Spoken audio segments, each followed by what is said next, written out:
Hey, what's up? This is Matt Harvey from Left to Die, and you're watching CMS TV.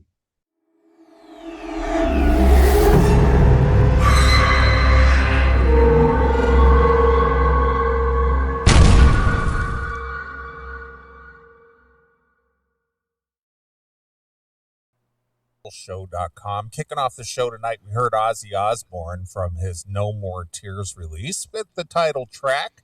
And we just heard a precursor to the band Red Rain called Seth, featuring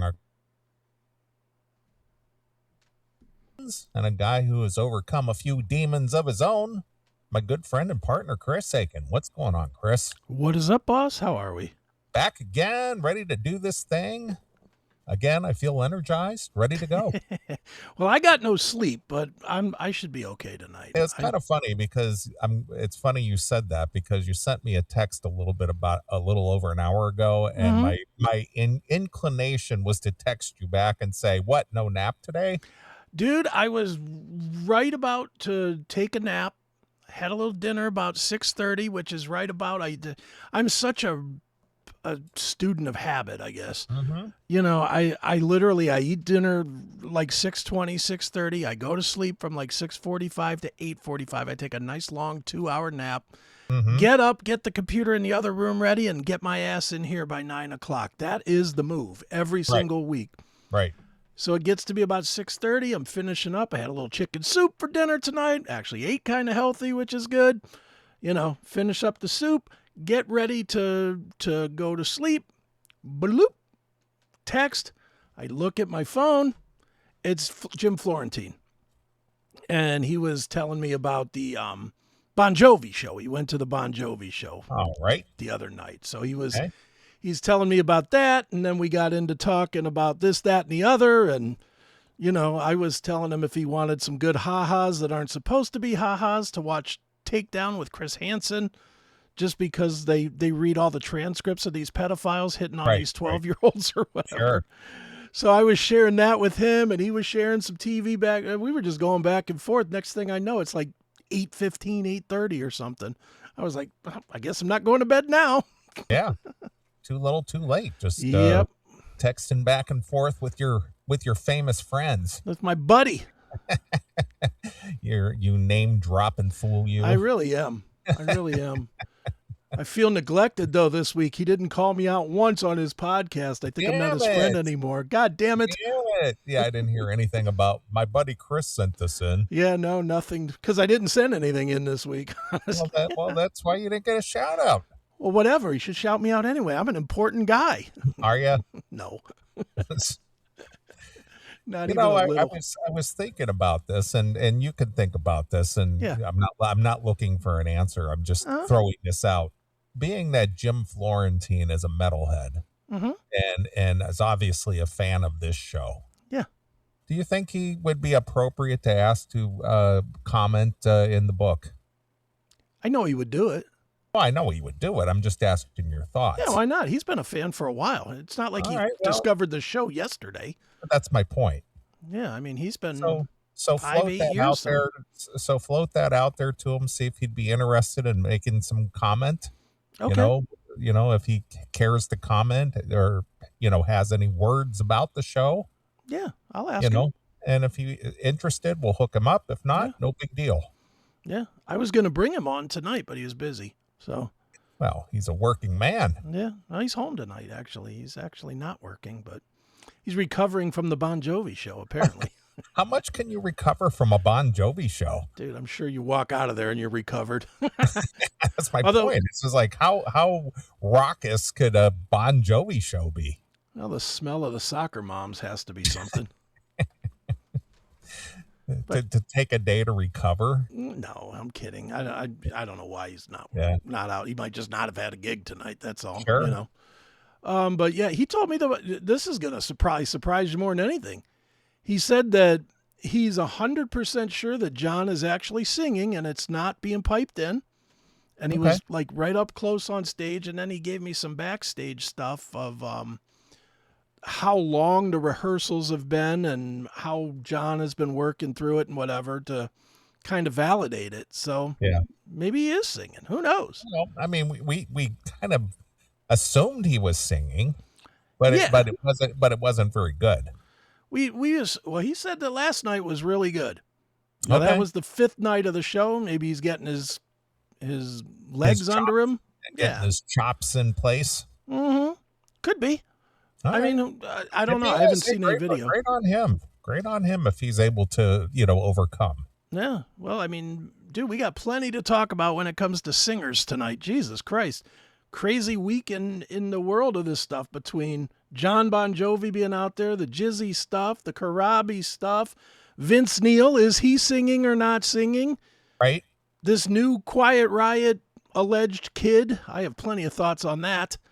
Jizzy attacking that kid. There's all kinds of shit going on. Yeah. I noticed that one of our fans threw it up there in the locals page that Jizzy is still lurking around the CMS on the Twitter, huh? Yeah, I saw that. I was like, hey, how about that? Whatever. Hey, Jizzo, if you're listening, you're welcome to call too. No, you're not. Stay off my show. Just like you don't want me at your shows. Oh, that's right. You won't have any more. Sorry. Now you can call in. I have not. That's the weirdest thing. I know I'm joking, and I hope everybody knows that I'm joking here. But I'm still blown away that he's mad at me. I know. But I got to defend my bandmate, man. Yeah, but I mean, come on. If anything, he should be mad at you. You're the one that said that he didn't sound like he fit in Quiet Riot, not me. Well, I faced him face to face in person with that. Yeah. And I walked up to him and faced him eye to eye, and I said, listen, that was not meant as a smear or, whatever. I said, can we put this all behind us? And he said, yeah, dude, we're good. And he gave me a hug. Yeah, I'm sure we'd be the same way if I see him, but sure. I guess I'll have to go to England one weekend a year to go and see a love-hate show or something, and then I'll see him. Well, or if you happen to find yourself out in Las Vegas or something. Maybe. I mean, I don't know. I don't even care. If he's going to be mad at me for something somebody else told him I said, fuck him. Simple as that, because I'm not. He's been a friend of mine on Facebook for 15 years or however long we've had Facebook. Way longer. But however long that is, he could easily pop up a quick message, which he's done in the past, and been like, dude, what the fuck? And we could have got on the phone and whatever the fuck was, handled it. But he didn't. He just talked behind my back. Well. So whatever. And again, I didn't hear it, so it's hard for me to be mad. You know what I mean? I'm not mad because I didn't hear it. I might be mad if he said it to my face, but right. When you talk behind somebody's back, you're just a cowardly bitch. There's nothing to get mad about. So I'm not. Well, I'm not. Do whatever you want. I know. It's he said, she said. Yeah. And given that it was, allegedly through the mouth of Jason Green, who hated Eric and tried to get us taken off with Steven, whatever. I mean, there's a lot of pieces to it, so I don't hold too much. You don't know what the real truth is. I don't. Based on who was spreading the rumor. Yeah, I don't know, and that's fine. I'm just kind of, okay, cool, whatever. All right. I guess I won't promote love-hate anymore. Wow. Fair enough. That's going to set me way back. I know. It's terrible. Yeah. Terrible. Mm-hmm. All right. Well, at least I'm getting you fired up early. Nah, I'm fired up anyway. Are you? What are you fired up about? I'm fired up because I can breathe today, thank God. Why, have you been having a problem? No, we had that fucking horrible Canadian... Yeah, that Canadian smoke. I mean, here in my town, I don't know how it's been for the rest of the people. It's here in this area. It's as if someone next door has had a fire. I mean, it's that thick. Yeah, it was very thick, and the whatever the measurement is of it, the AQI or whatever that is. Mm-hmm. Yeah, the parts per million quotient or whatever. Yeah. Mm-hmm. It's supposed to be, I think, like 20 or 30 or something. And here yesterday it was 375. Yeah. It was like dark red on my little my app on my iPhone that tells you the air quality or whatever. Sure. It was at the top of the air quality for bad.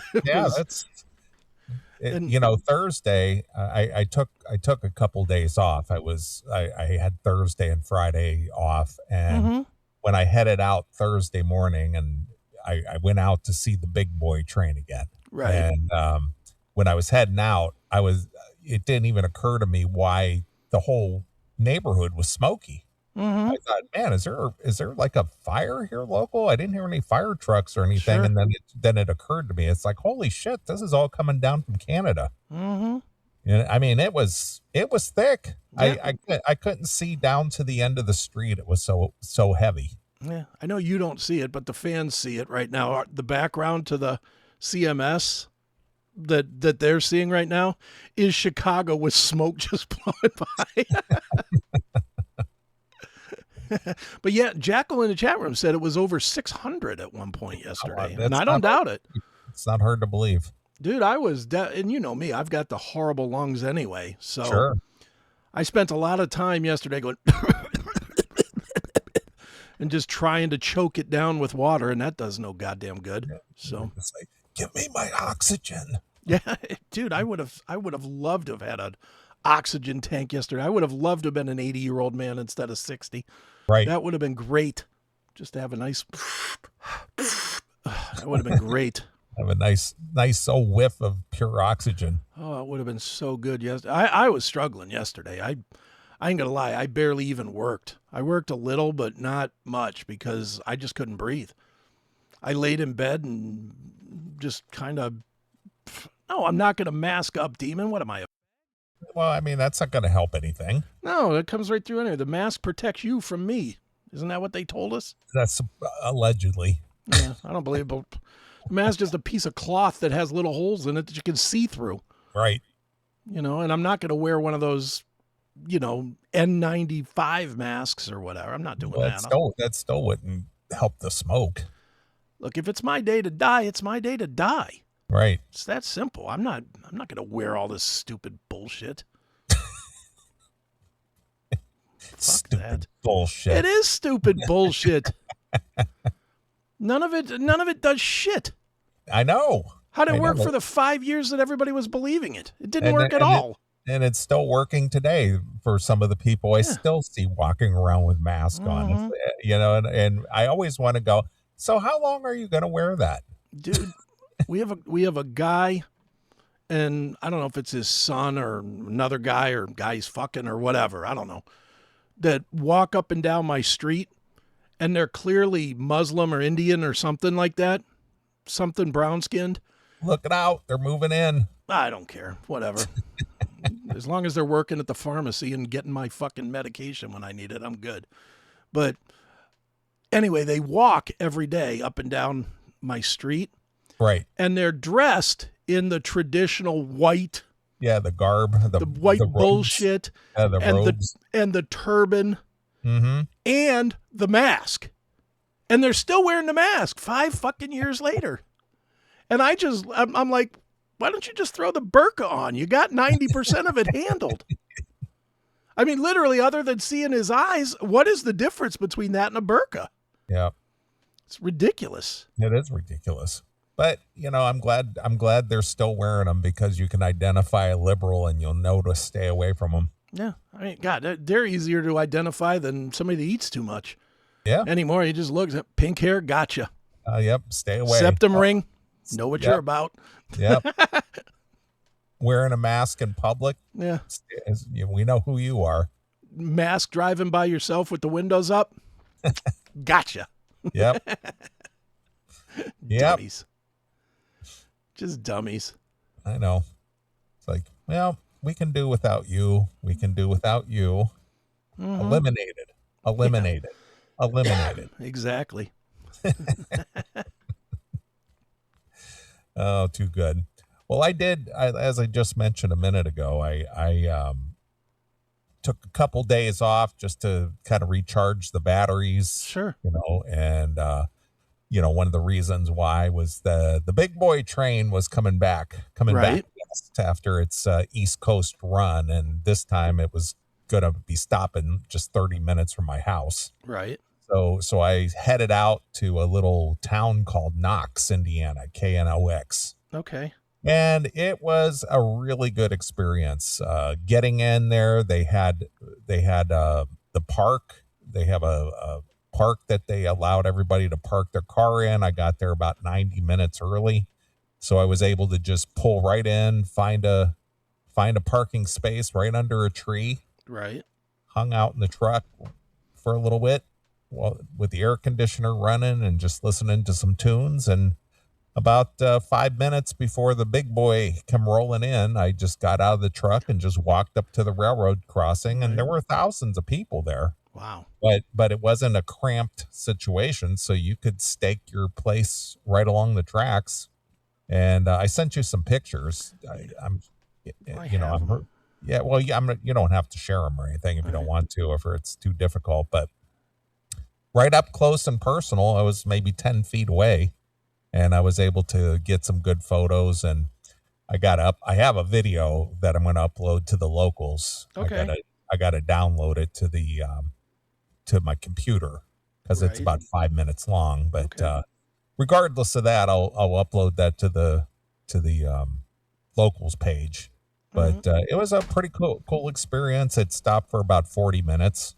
That's cool. And you could walk along and see the whole thing, up close. And it was, what'd you think of those photos? They're cool, man. I mean, you were right up on top of that. I was right up on it.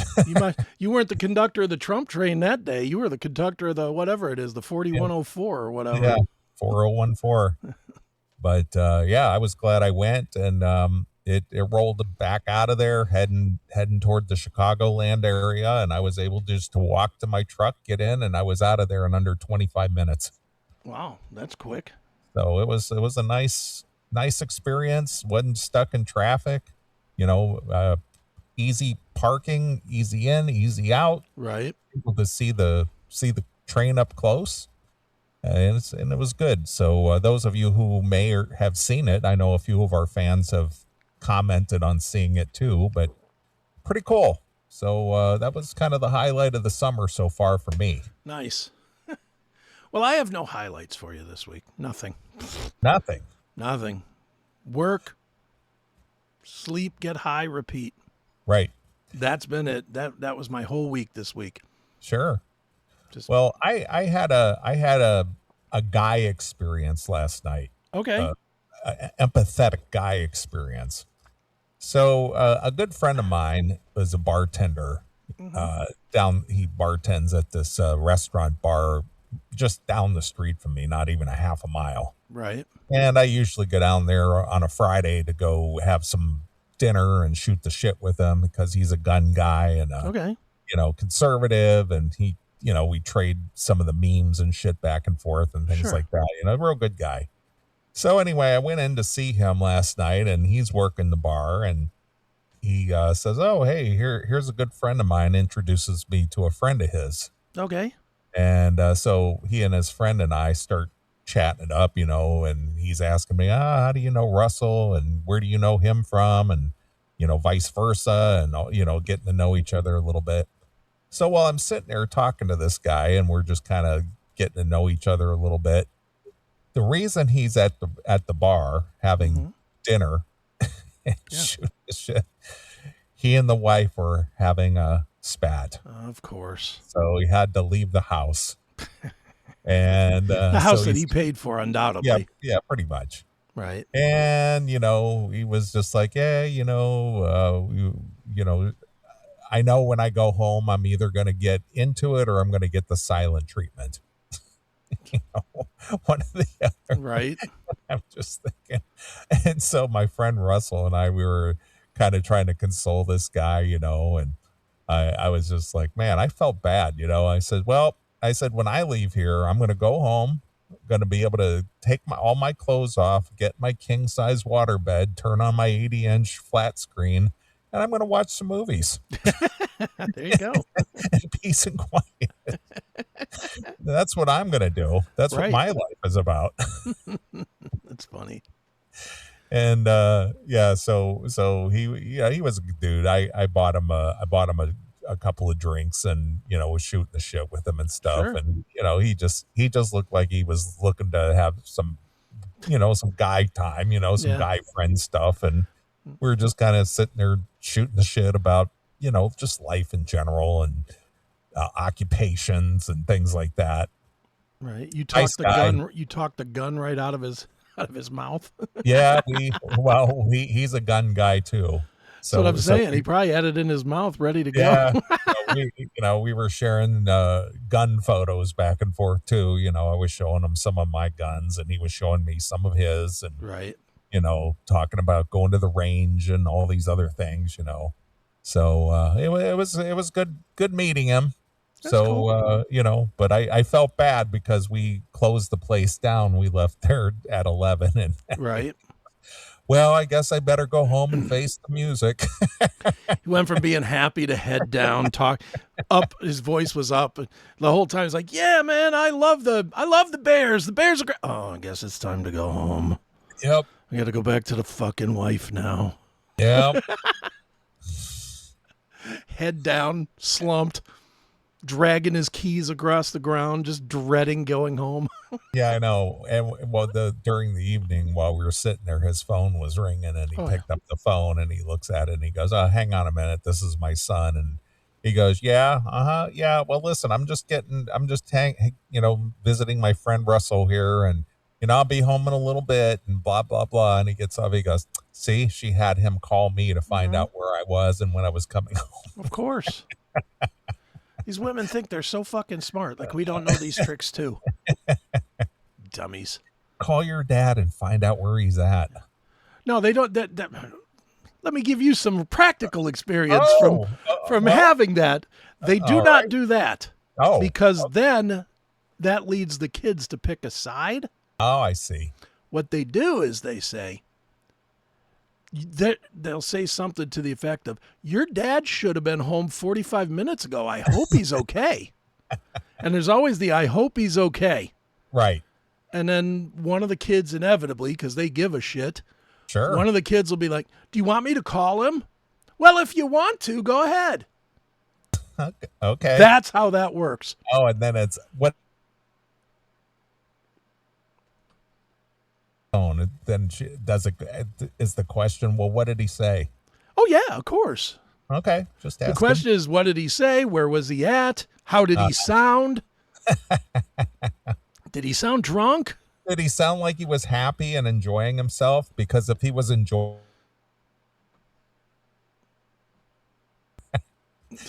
you can't be happy and enjoy yourself. No, you're not allowed. Yeah. You are not allowed to do that, pal. Did he sound like he was enjoying himself? So we left and I came home and I watched a couple of movies until I went to sleep, and I was thinking, oh man, wonder what that guy was facing. That's so funny. Dude, and it's weird that we're in this conversation because, I mean, honestly, 30 minutes ago or 40 minutes ago, whatever, I was talking to Florentine and... Oh, name dropper. I am. I'm just dropping. I was chatting with my great friend, Jim Florentine. Formerly of That Metal Show. Now part-time member of That Classic Metal Show. Right. I'll lean it right in there if I have to. Right, of course. But... no, we were shooting the shit back and forth, and I told him, I was sharing with him that show, Takedown with Chris Hansen. Right. And I've talked about it here on the show before, how it's just the old show, except for it's uncensored. So you can literally he reads the transcript where the guy says to like a 13-year-old, "Oh, I want to fuck you in the ass till you're shitting clots," or whatever. I mean, he's reading these crazy...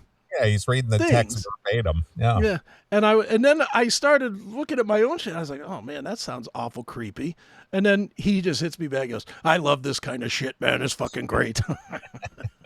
I was like, I guess it is all in the interpretation. The women interpret things one way, guys interpret things another. If I said that exact same clot line to a woman, they'd be horrified. Of course. They would be horrified. They'd be like, I can't be around you anymore. Somebody caught my shitting clots joke on. Good work, J-Rad. I'm particularly proud of that one. Well, that's good, but I've had an enjoyable couple of days just to relax, do a little bit of stuff for the book. Right. I don't know if you saw my list that I sent. I did. If any of that rang a bell with you, or if you agree or disagree with any of that, and trying to finalize the 30th anniversary logo. I took your advice into you agree with me, or did you just blindly? Yeah.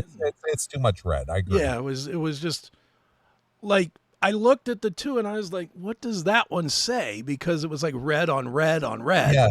I get that. Well, I'm having that adjusted to see what that looks like, and then hopefully that'll nail it down.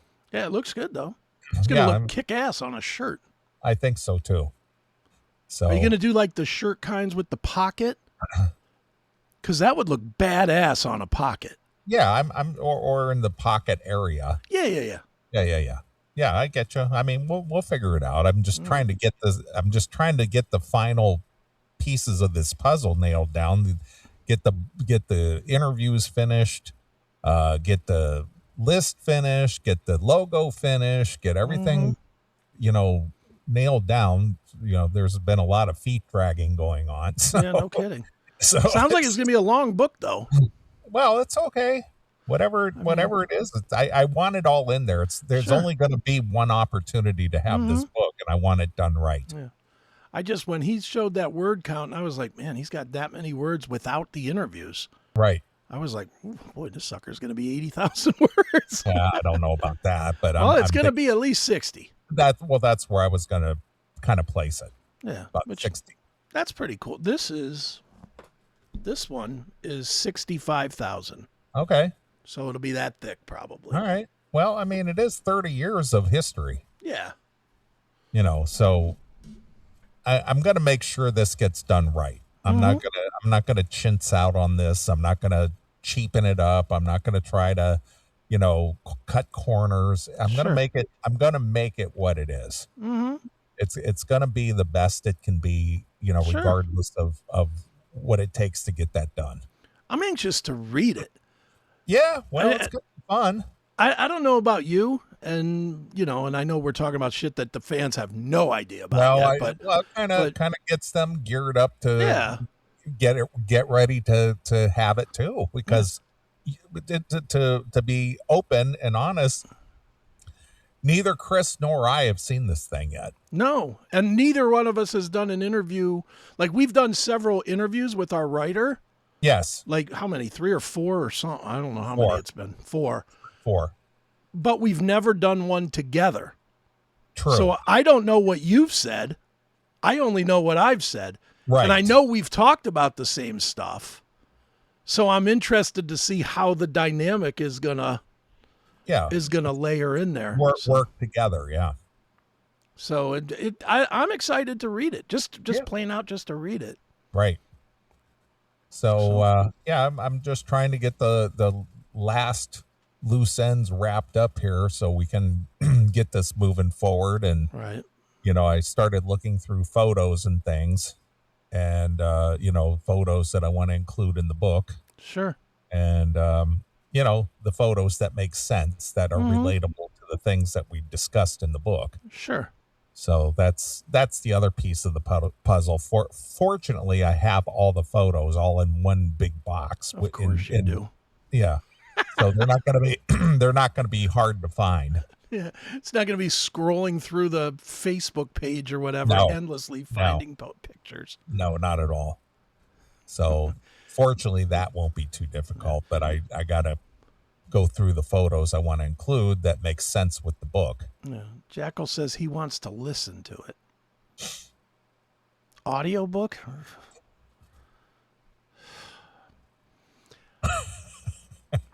Well, I just want to get the book written first. Yeah, let's get it done first. Then if I have it in me, or we have it in us to do an audio version of it. We'll see.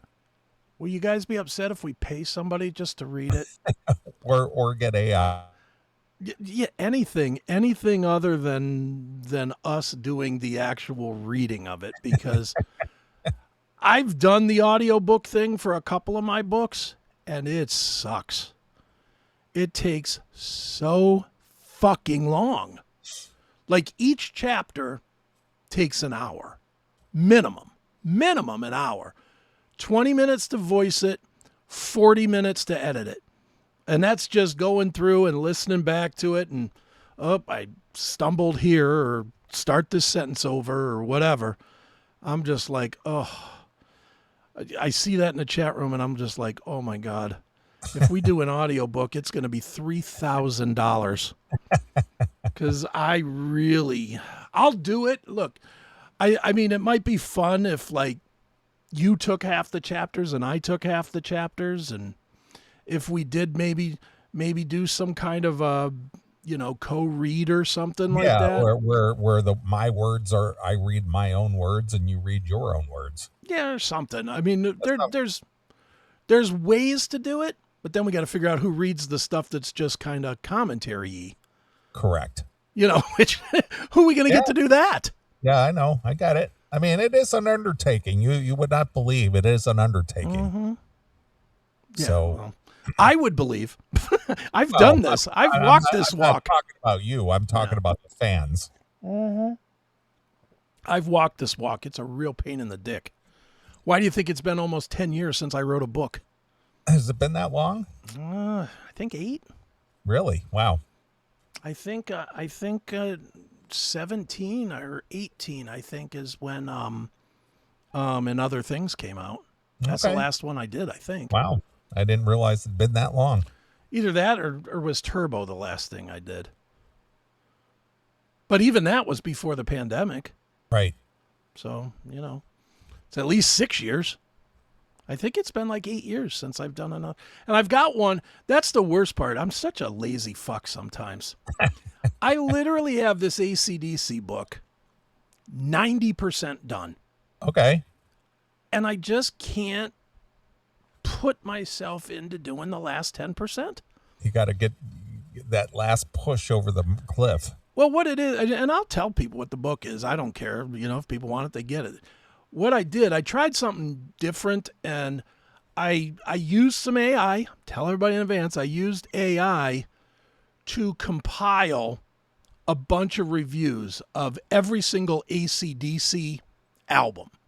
Okay? And then without reading what they said, I wrote my own reviews of every single AC/DC album.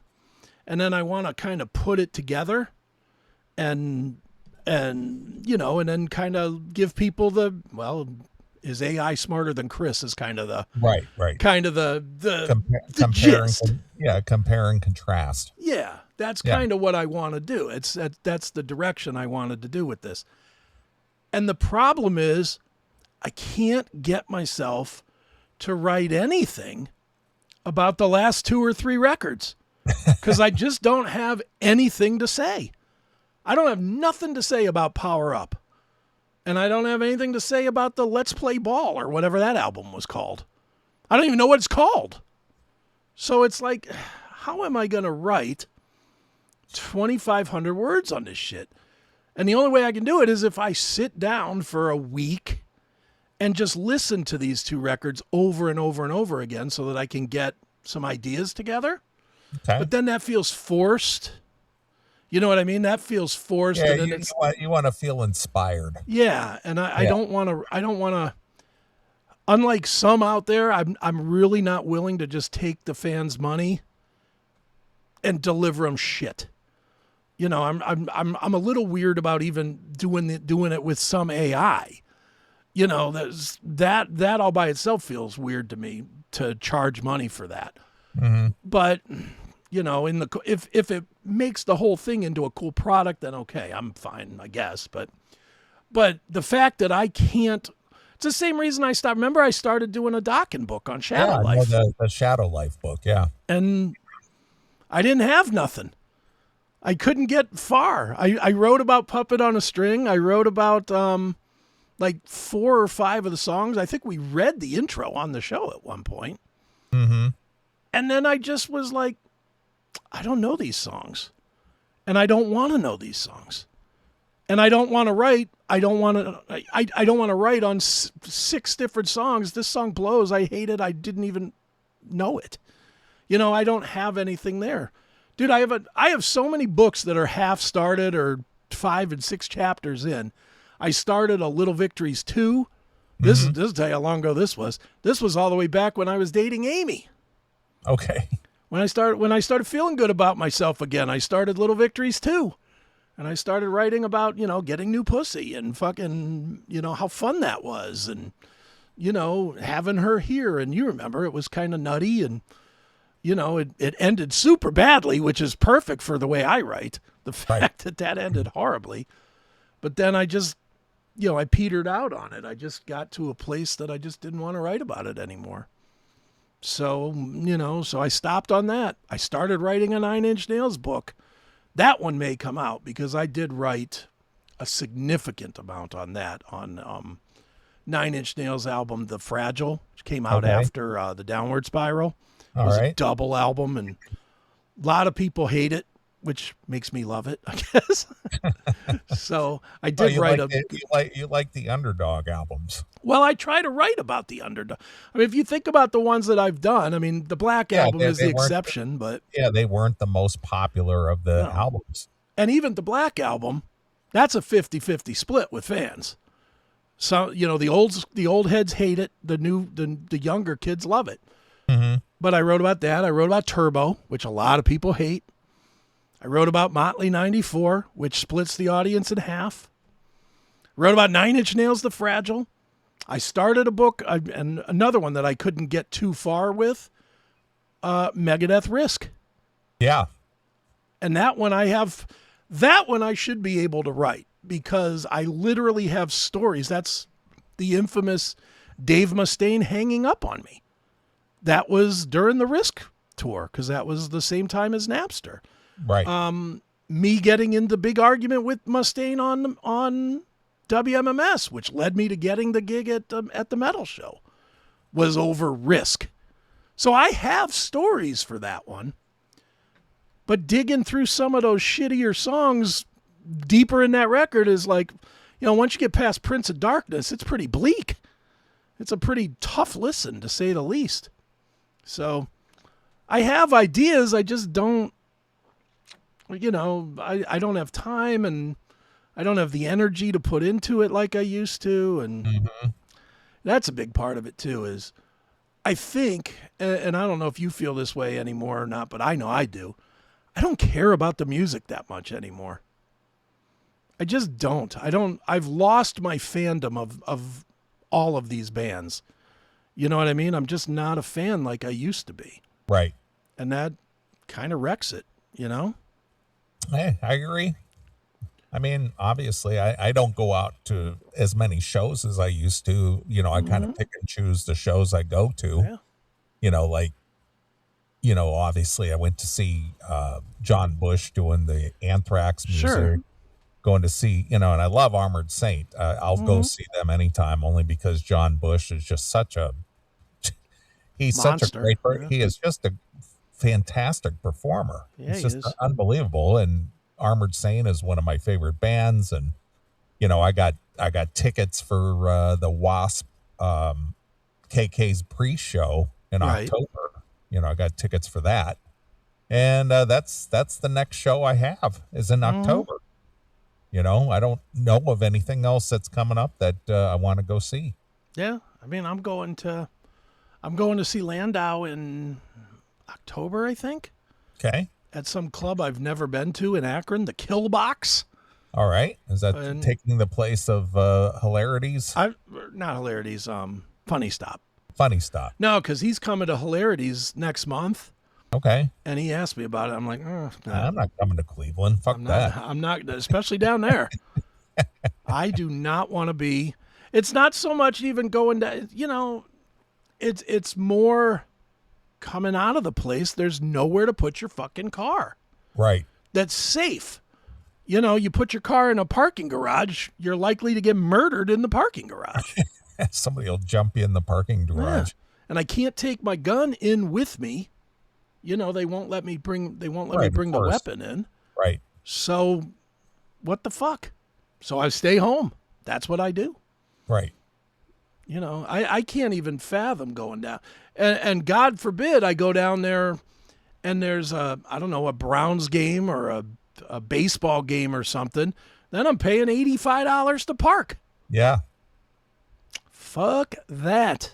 It's that what do they call that when there's an event and they jack up the pricing? It's called event parking. Yeah, I know, but isn't there a word price for that? Gouging? Or no, well, that too.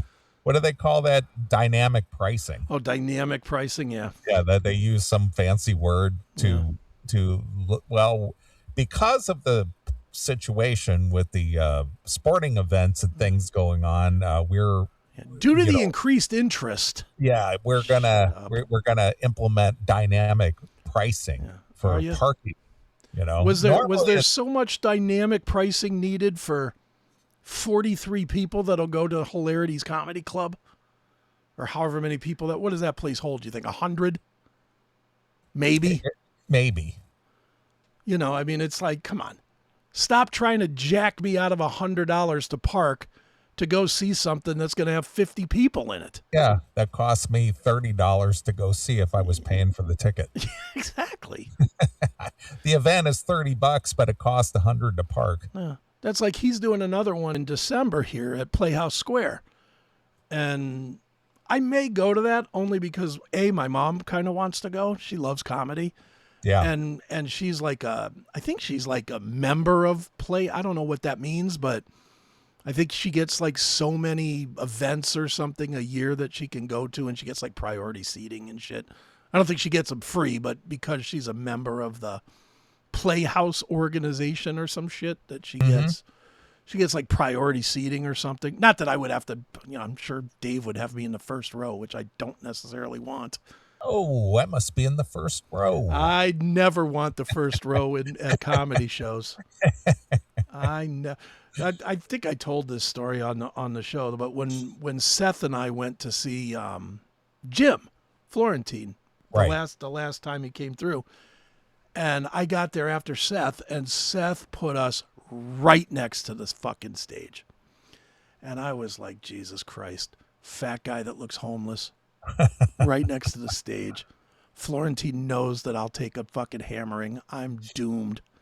And then it was even worse because he didn't go into attack mode, which would have been fun. Instead, he's like, we've got some celebrities in the audience tonight. It's Chris and Seth from the Seth Williams Show.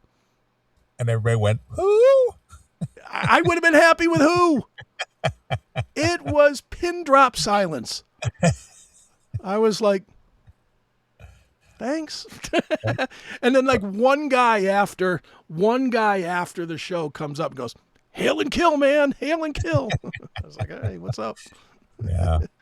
Well, I was up front for Dave Landau last year when he came into Chicago, and you hooked me up for that. And, he did single me out because he didn't know who I was. Sure.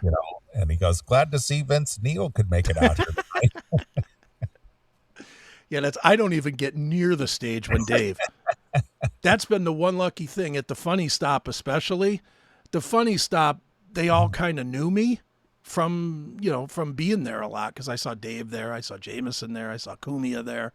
I saw quite a few of these guys there.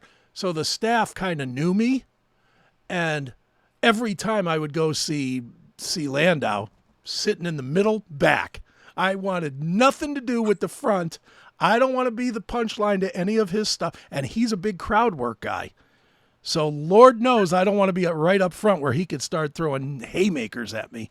Right. No. Yeah. Well, you like that news I got you today, right? I absolutely. That's a good one if we can make that go. And he said that he could make that go. Well, let's hope. Yeah, we'll see. Okay. He also said that he's friends with Shane Gillis.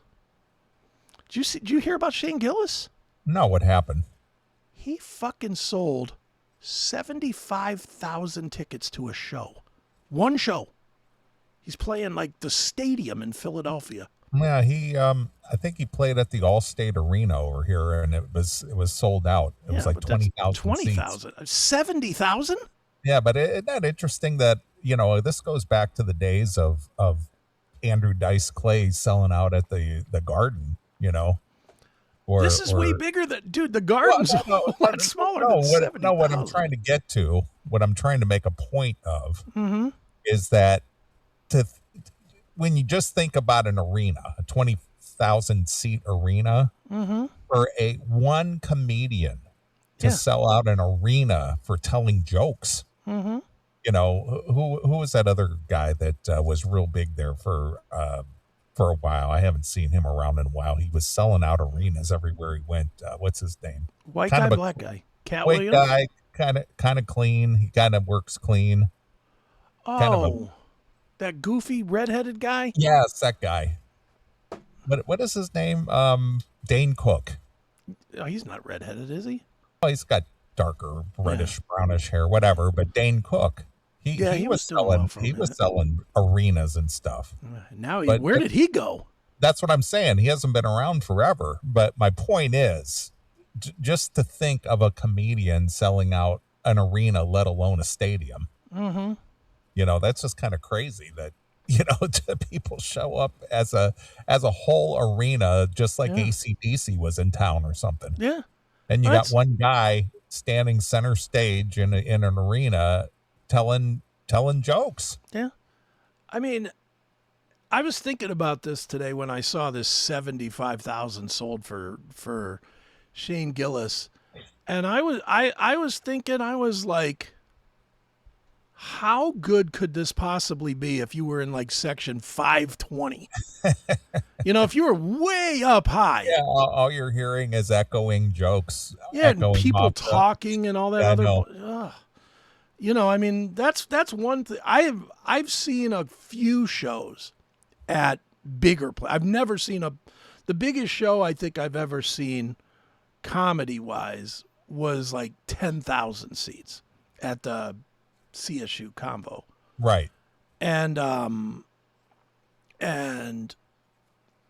I didn't enjoy it very much because it's hard to hear. Yeah, comedy is supposed to be in a club setting. But when some of these guys blow up the way that they do and they're able to sell arena size places, it's amazing to me, right, that many people will show up to see one guy stand and tell jokes. Right. I mean, that's crazy. It is. And not even hear him. That's the part that I have the problem with, is how are you going to hear that? How are you going to hear, especially when he's walking around and talking and he kind of moves away from his microphone a little bit? I mean, every single thing has to, for that show to be any good, he's got to be like this. And then the guy went, he's got to be right up on it. Right. Or it's going to not be good, So I don't know. I mean, good for Shane Gillis, though. I mean, look, anytime any comedian that does not censor themselves is doing well, I'm excited for him. Yeah, I am too. And I enjoyed that series Tires that he was in. I haven't watched that. I watched one episode and then I stopped. It made me laugh. I'm going to have to pull it up. It was just so stupid. It was fun. Though probably one of the pull this up real quick. Find the scene where Shane Gillis in Tires buys a gun.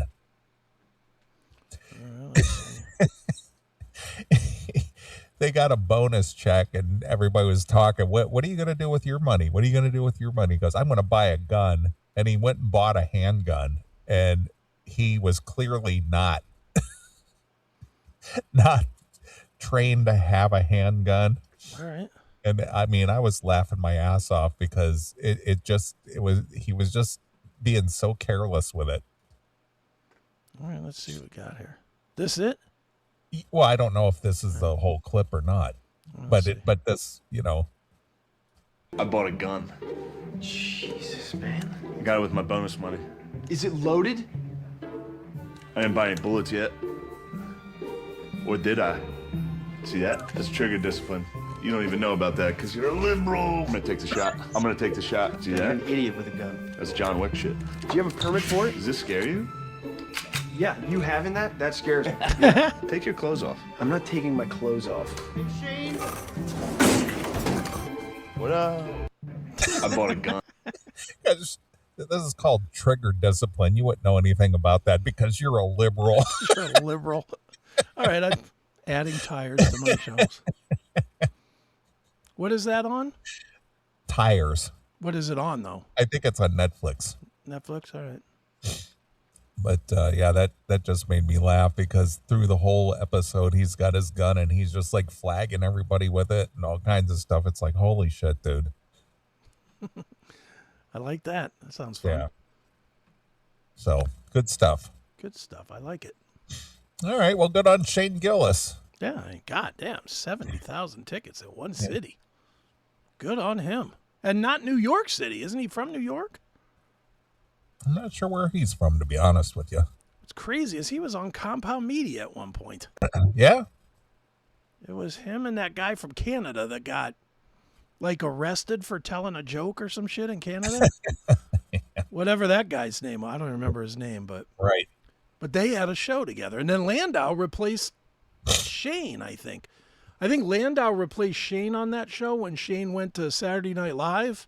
Right. And then he was fired, what, a week later or whatever? I think he got fired before it was on even a whole episode or something. Well, he certainly rebounded from that. That's for damn sure. But good on him.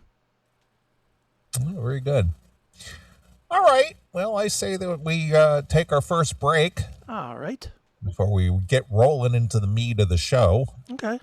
As always, if you are a fan of the show and you'd like to help support the show, you can join us over at our locals page. It's a offshoot of Rumble. It's a part of Rumble. And you can just look us up over at classicmetalshow.locals.com and sign up. It's $5 a month. Gets you an opportunity to get in and get a request on a Saturday and take advantage of some of the cool things that Chris uploads through the week, and you can chat with your other CMS friends and upload some of your own stuff, and it's social media for the Classic Metal Show only. It is. It's localized social media. That's what it is. Yeah. So if you want to hang out with your CMS friends, join us over at classicmetalshow.locals.com and support the show for $5 a month, and you too could get a request in on a Saturday, just like Chris is going to do. So what should we play, Chris? We are going to play Iron Maiden, Don't Look to the Eyes of a Stranger from Virtual 11. Wow, a Blaze Bayley tune. Yeah, you know I like Blaze, and I pulled this thing out this week. I don't even know why. I was in the mood for Maiden, but I wasn't in the mood for any of the tired Maiden that I'm just sick of hearing. Okay. So I pulled out Virtual 11, and I'm going to be honest, I did not hate it. I did not hate it at all, so not bad. Well, fair enough. All right, well, we're gonna play some tunes here for you, and I'm going to, of course, run down the request in the locals page to, because you guys earned it or you paid for it. So, right. I'm going to play all your tunes as long as I have time to do it all. So, all right. Well, here it is. This is the Iron Maiden years with Blaze Bayley from the Virtual 11 release. And this is Don't Look Into the Eyes of a Stranger, exclusively here on your Classic Metal Show. Hey, this is Frederick from Fimble Winter, and you're watching CMS TV.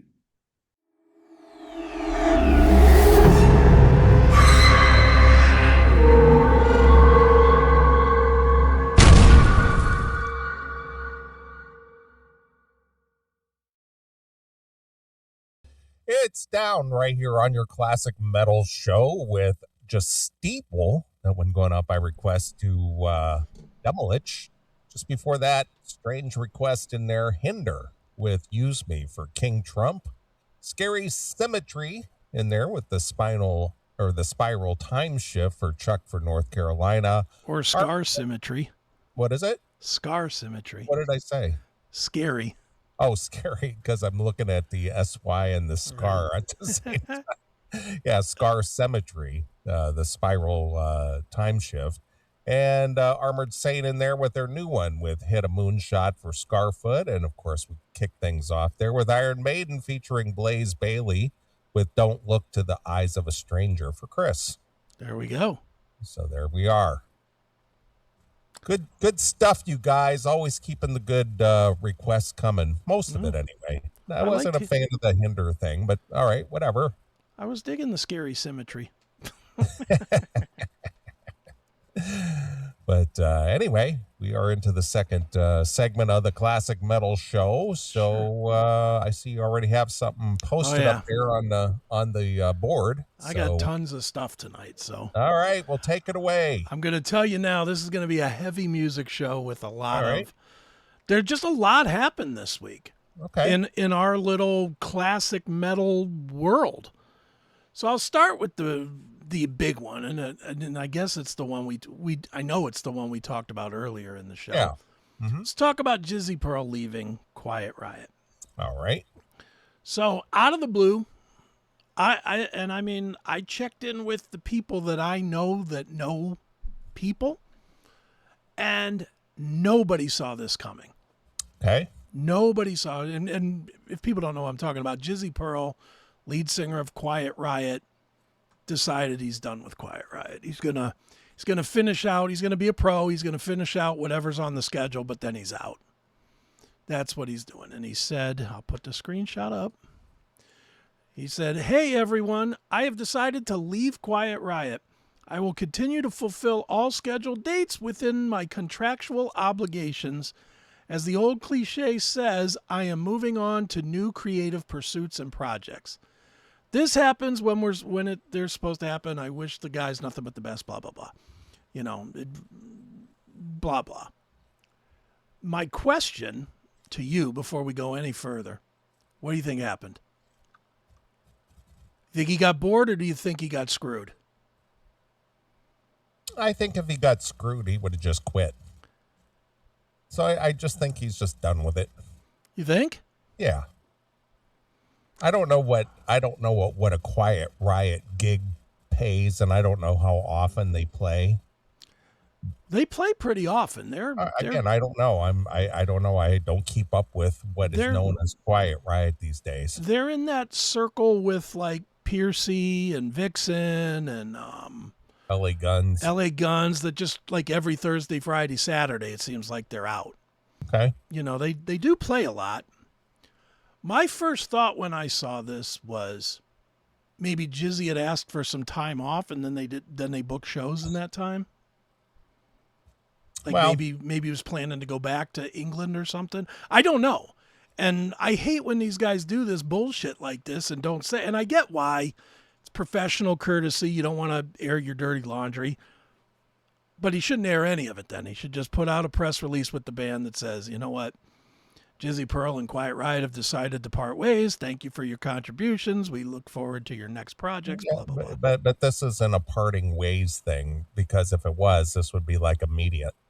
He's saying, I'm going to fulfill all the dates and blah, blah, blah. So to me, that doesn't sound like there's any turmoil at all between he and his Quiet Riot bandmates. It's just maybe he's got something on the burner that he thinks will serve him better. Maybe. And you could very well be right. I mean, I don't know. And I don't want to really guess. I mean, it is what it is. And quite honestly, if it would have stopped right here, it wouldn't have been a blip on anybody's map. Blabbermouth didn't even pick it up. Right. I mean, Blabbermouth, God knows, we got to read every time Eric fucking Gronwald shits out a cancer-free fart. So, I mean, we hear about that douchebag every single week, 3 times a week. Hey, he's got a new video. Hey, he's shooting a new video. Right. Hey, he's going on tour. Hey, yes, he did screw Skid Row again. We get to hear that shit all the time about that guy. I would have thought that Jizzy Pearl quitting Quiet Riot would have been a 1-paragrapher or something, wouldn't you think? Yeah, maybe. I mean, Who actually quote unquote runs Quiet Riot these days? Alex Grassi? Yeah, Alex Grassi is the management, so to speak. The management. Well, what I mean is who's the who obviously they are Quiet Riot with the blessing of Frankie Frankie's Manelli's wife. estate, and again, I don't know if anything goes to Kevin Dubro's estate at all. Yeah, who knows? I don't know any of that. I don't know what their corporate structure is or how it works, but the only, what do you want to call, recognizable member of Quiet Riot obviously is Rudy Sarzo, right? Is he still in there? In the Quiet Riot realm, yes. Yes. But the guys are, Johnny Kelly is very famous from Typo Negative. The drummer, Johnny Kelly, I wasn't aware he was he was in Quiet Riot. He's been the drummer for a couple of years or 2 all or 3 right, years. I'm talking about the most popular lineup of it's Quiet just Riot. Rudy. Right. It's just Rudy, and he's what, 85 years old or something? He's got to be at least 70. Yeah, well, I'm sure he is at least 70. Yeah. So I mean, at this point, as with so many other bands, Quiet Riot is a tribute act. I totally agree. Tribute act that somebody owns the logo to. Yeah, it's again, band versus brand. It's a brand. And again, I'm much more different than most people on that. I don't even care. Well, I know, but you don't have any ownership in any of that. No. But I mean, a lot of fans care for some reason. Well, because they again, let me take me for example, like the band Chicago. I've brought that up over all the years that I've been doing the show. There's nobody left in that band. It's now a traveling brand. That's what it is. But you wouldn't give you're a hardcore fan. Yes. If you were slightly less of a hardcore fan, if you just enjoyed their tunes, like me, I'm not a hardcore fan of Chicago. I understand. I like them. I like them. But I know all the hits. I could sing them all. But I can't name the guy that died, a week ago? Walter something? Yeah, Walter Parazater. Yeah, I don't know. But you see, that was my band as a kid growing up. And that's fine. So I have a little bit of, it's just like, all right, guys, now all you are is a traveling brand. Sure. That's it. You're no longer Chicago. None of you wrote the songs. No. None of you performed the songs. You're just out there as a brand now. And most hardcore fans would feel that way. I am like the casual fan. Yeah, I'm the guy that if it sounds good and it says Chicago in the background, it's fucking Chicago to me, man. I don't care. Same with Quiet Riot. Right. I don't give a shit that it's Jizzy Pearl and not Kevin Dubrow. But here's one I know you actually have thoughts on. Pantera? The Pantera thing. I do, because I'm a hardcore fan. There you are.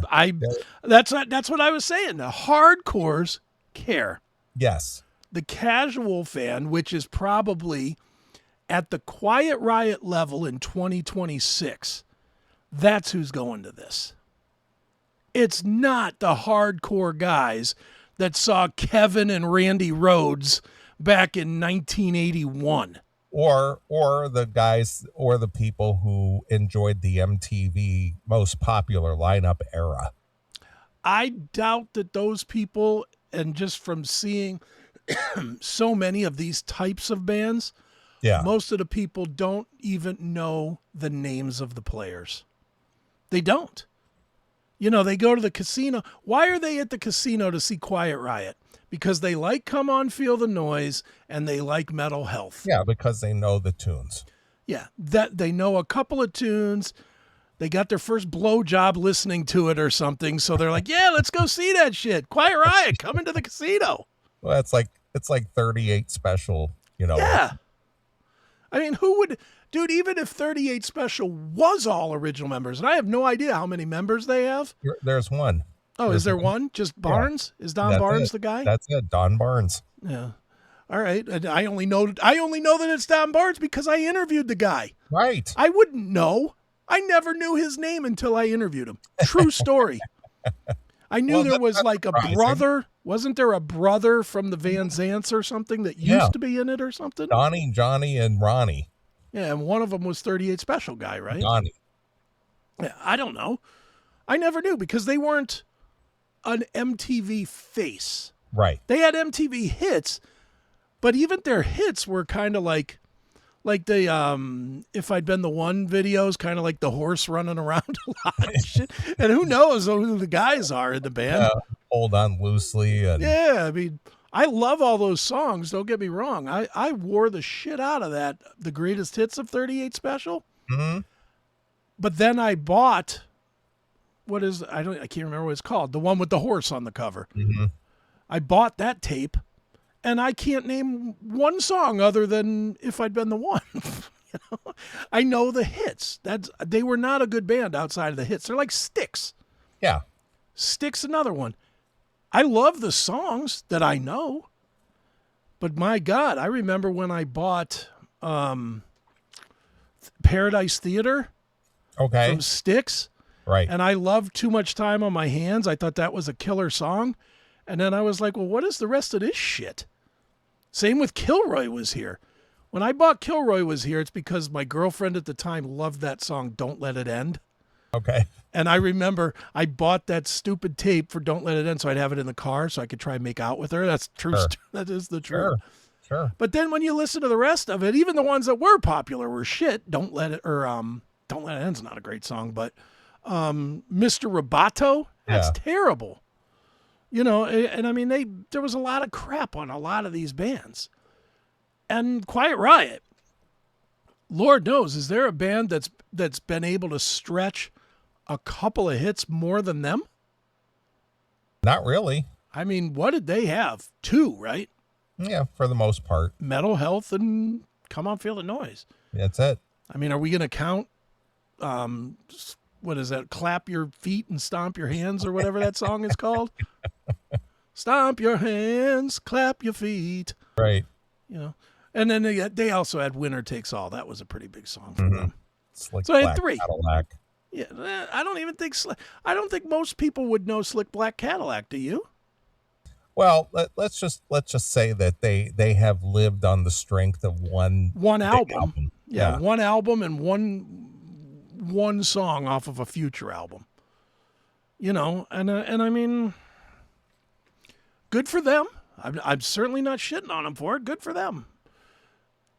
I just don't think people care. I don't think people give a shit who's in front of them as long as it sounds good. Yeah, it sounds like Quiet Riot. And it's not $300 to see it. Exactly. You know, I mean, what a Quiet Riot show, I'm going to assume, is between $35 and $50.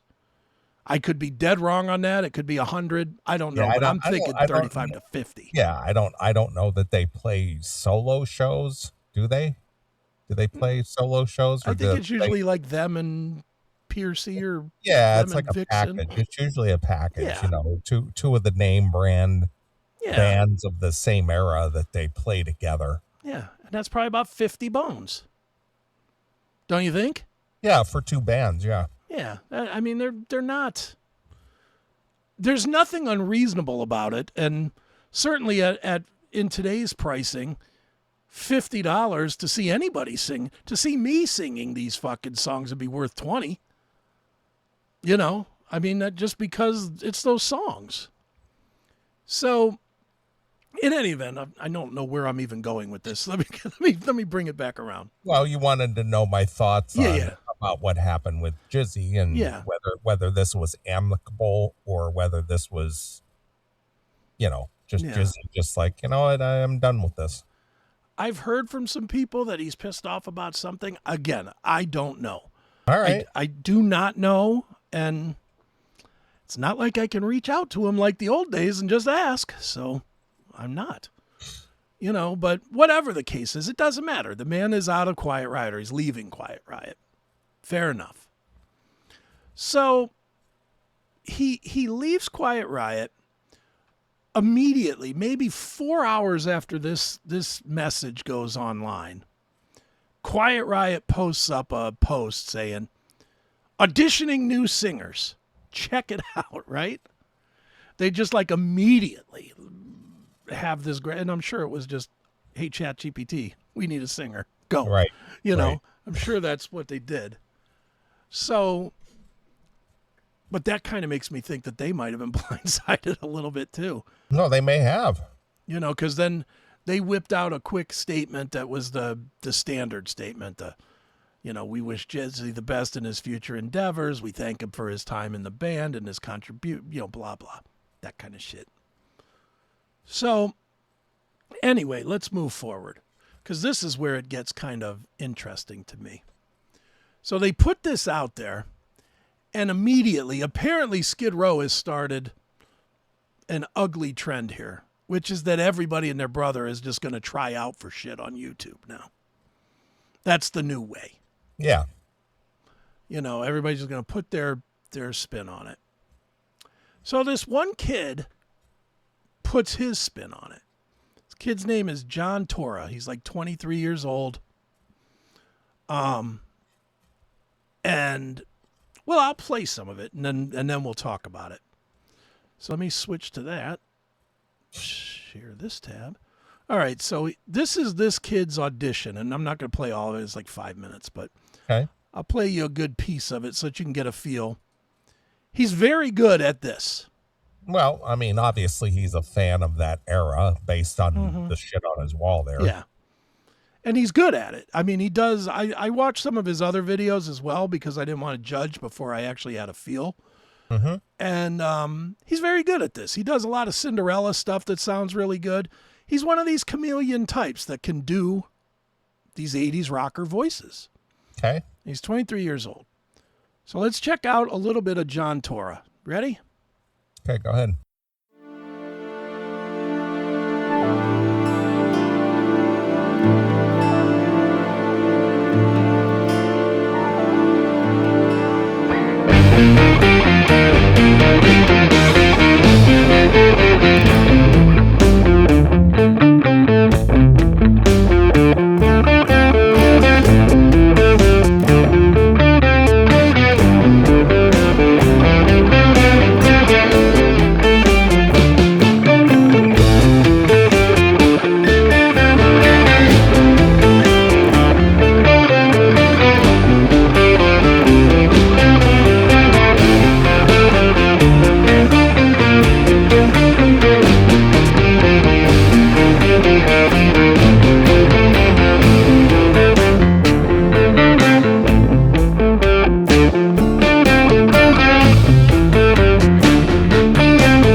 He does a dead on Kevin DuBrow.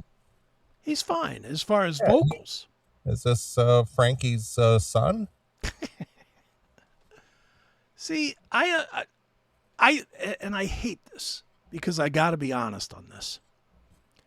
I think this kid is very good at this. Mm-hmm. And I think he has no chance at all to get this gig. Yeah. He's a fat kid. Yeah, he's a fat kid.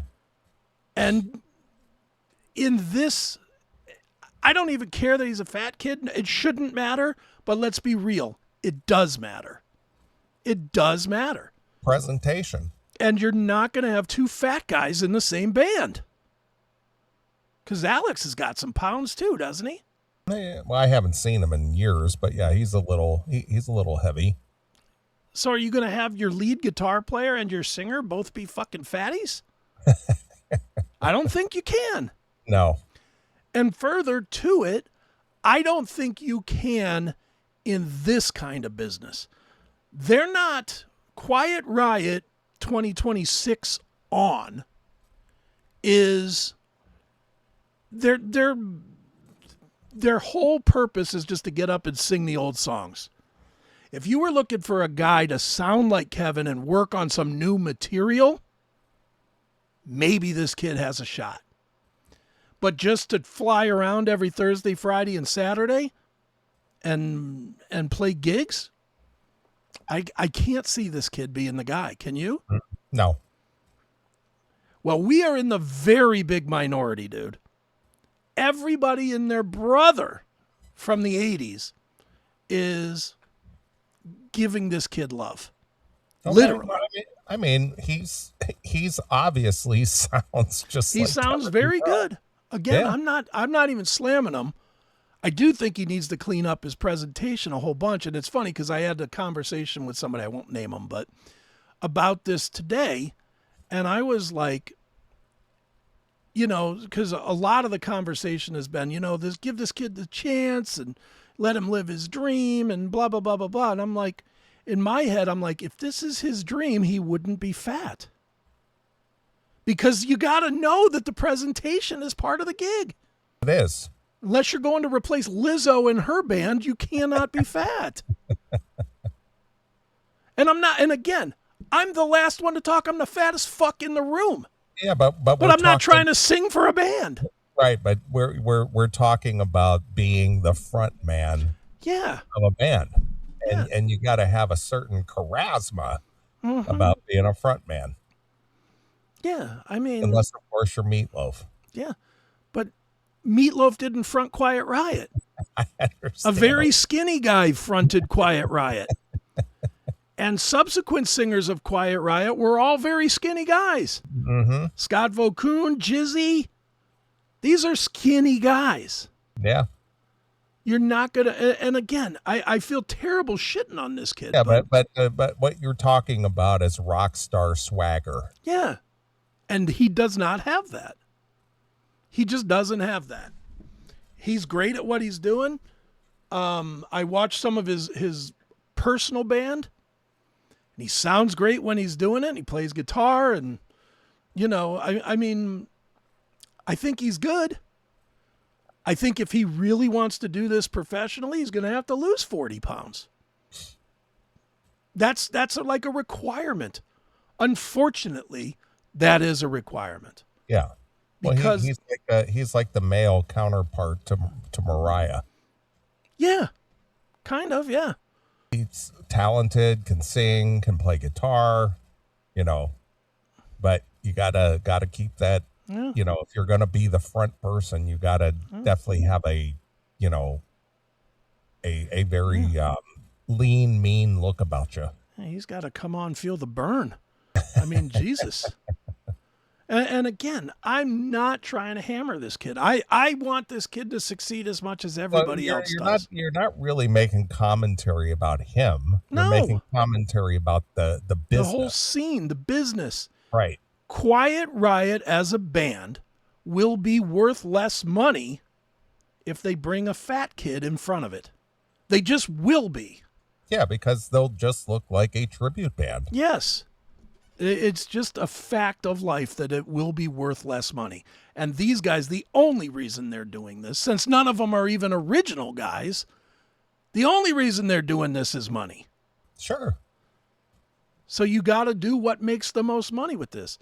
You know, I think I was texting back and forth with Stevie a little bit. Stevie's way on board with this kid. Okay. And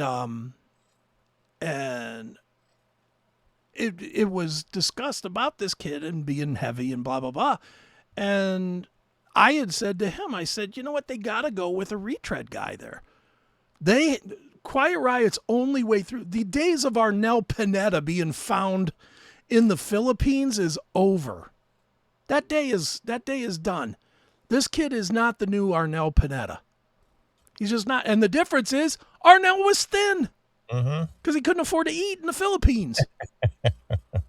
So he was skinny. He fit the bill. I guarantee you, if they would have seen Arnel Pineda, if this kid would have been Arnel Pineda, he ain't getting that gig.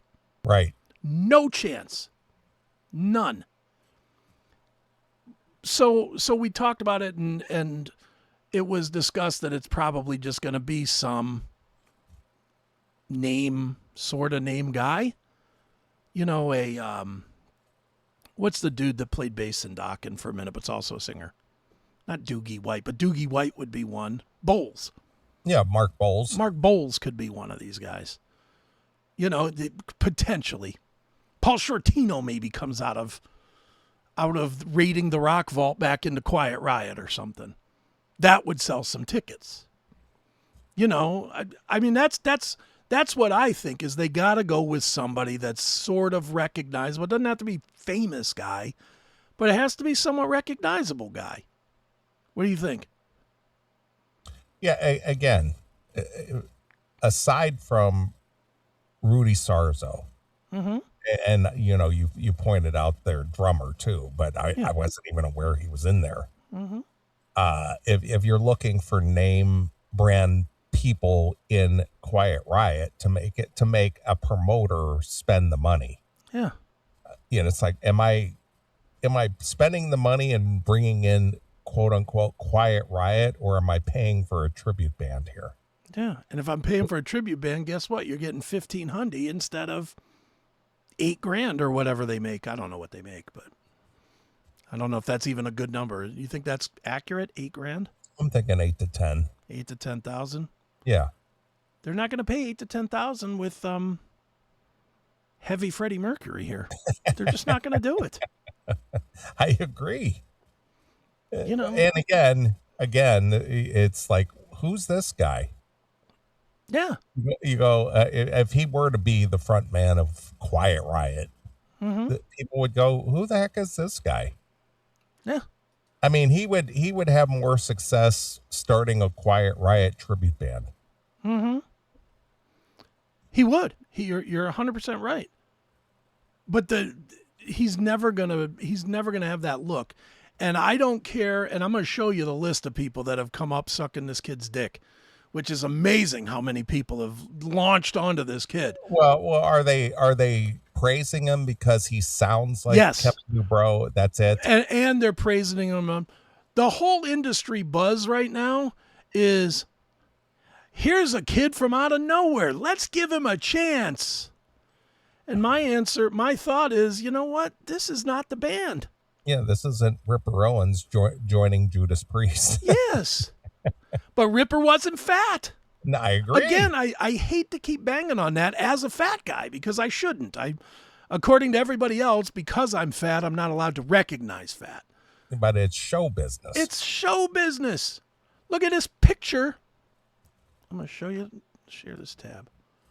This picture right here, you see the double chin. You cannot have that as the lead singer of an 80s band. You can't.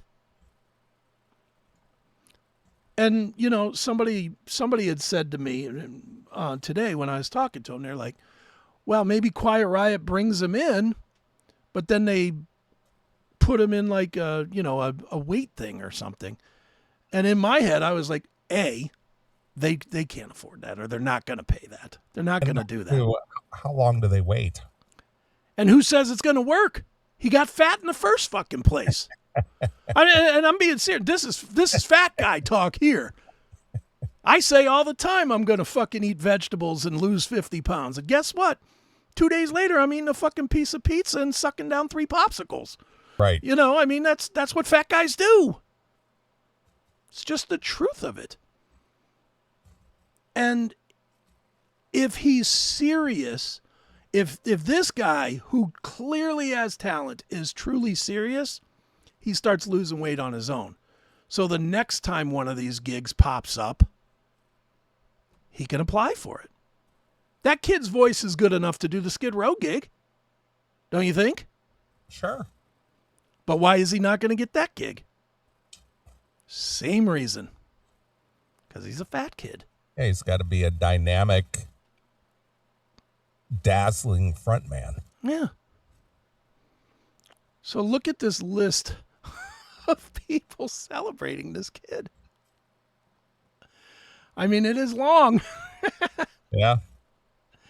There's a lot of, there's all these different guys that are all saying, "Oh man, amazing! You deserve the gig. Look what Journey did. Look at Patrick from the Hair Metal Guru show. Look what Journey did with Arnel Pineda. When you find a dead ringer, you run with it." Dead ringer? He's not a dead ringer, and he ain't doing any running. Stop it, Patrick. I see Dave Tedder chiming in there with "That's my dude." Yeah. Dude, it's crazy. Everybody is jumping on this. And to be honest, I'm going to be as honest as I can be here. I hope I'm 100% wrong, and I got to eat my balls on this one. And this kid does get the gig because he's seeing, from everything that I see, from people that know him, from watching the videos, he's clearly into the music and whatever, even though he's young. I hope he does get it, honestly, but it'll be the death of the band. Yeah. It will end Quiet Riot. Well, let's just scroll that up just a little bit.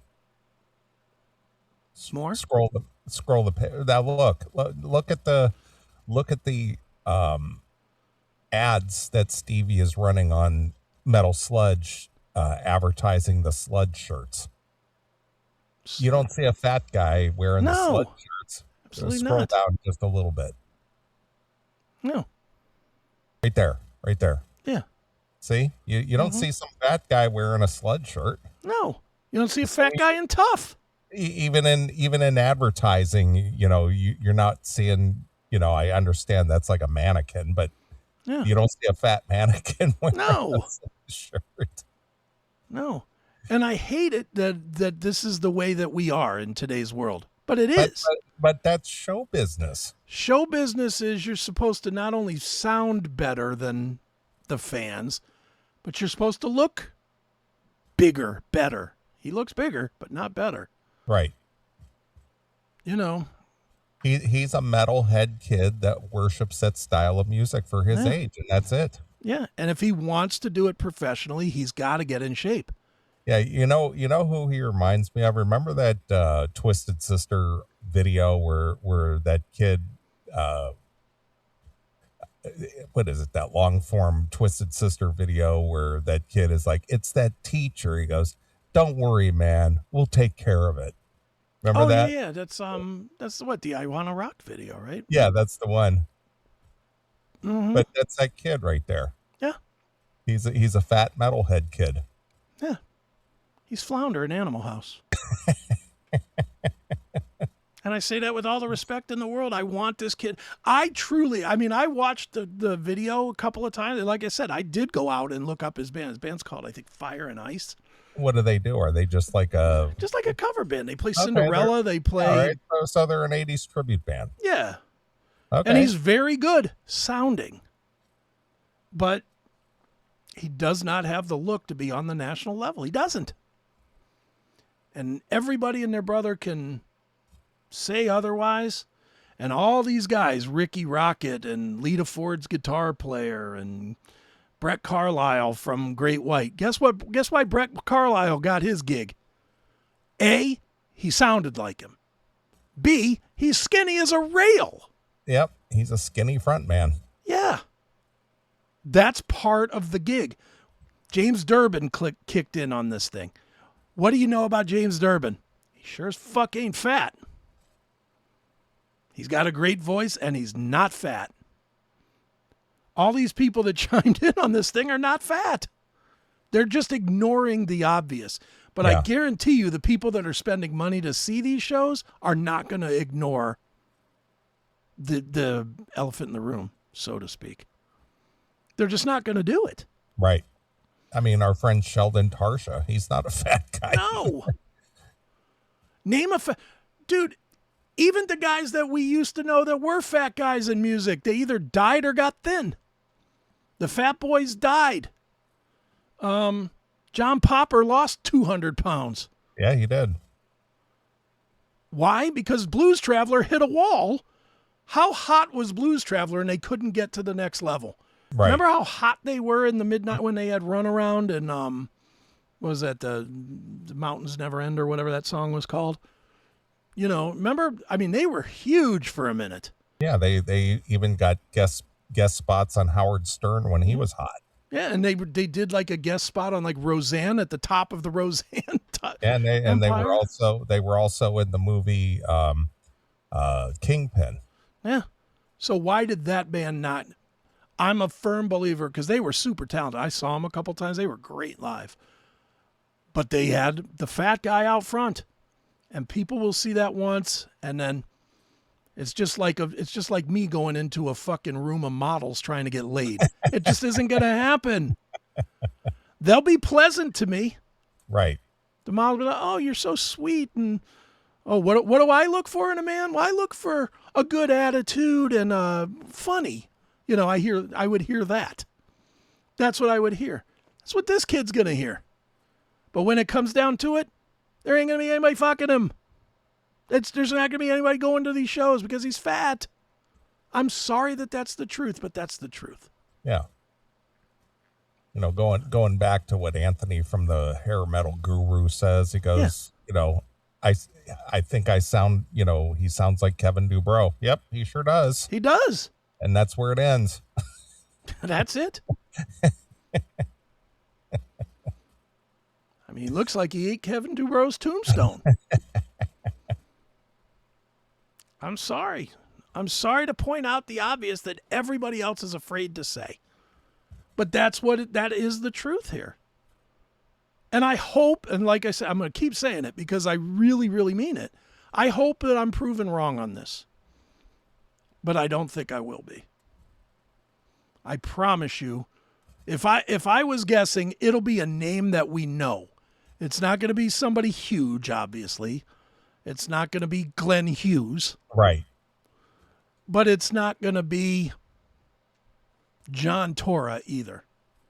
It's going to be, because even Quiet Riot, because this kid got so much attention all of a sudden, they put out on their, after their initial post, they put out something that said, well, you know, we're looking for somebody with more experience and who's toured before, you know, basically saying, we're not bringing in the fat kid.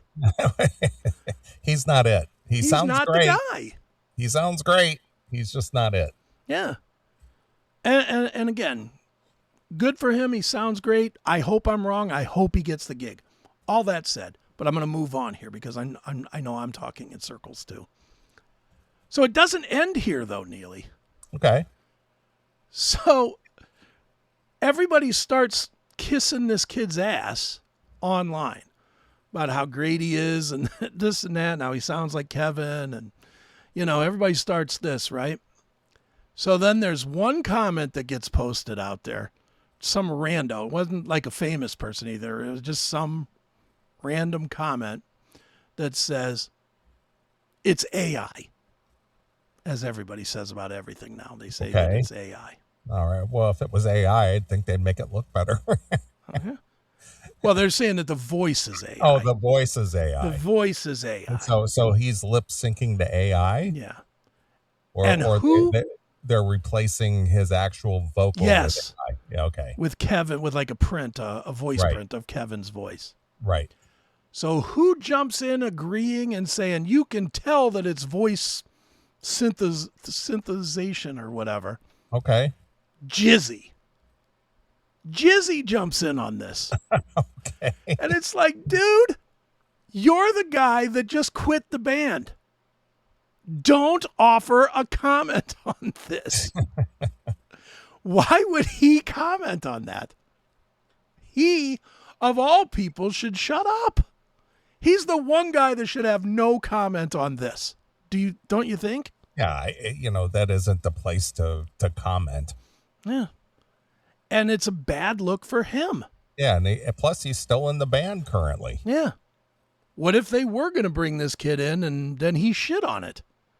Now they can't bring him in. Yeah, because it's like, well, he didn't get the blessing of our current singer. Yeah. I mean, it's like, dude, just ignore it. I don't know why Jizzy would.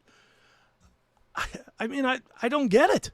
I don't get any of this. I don't get why people are pretending that this kid is the guy. I don't understand why Jizzy would comment on this thing.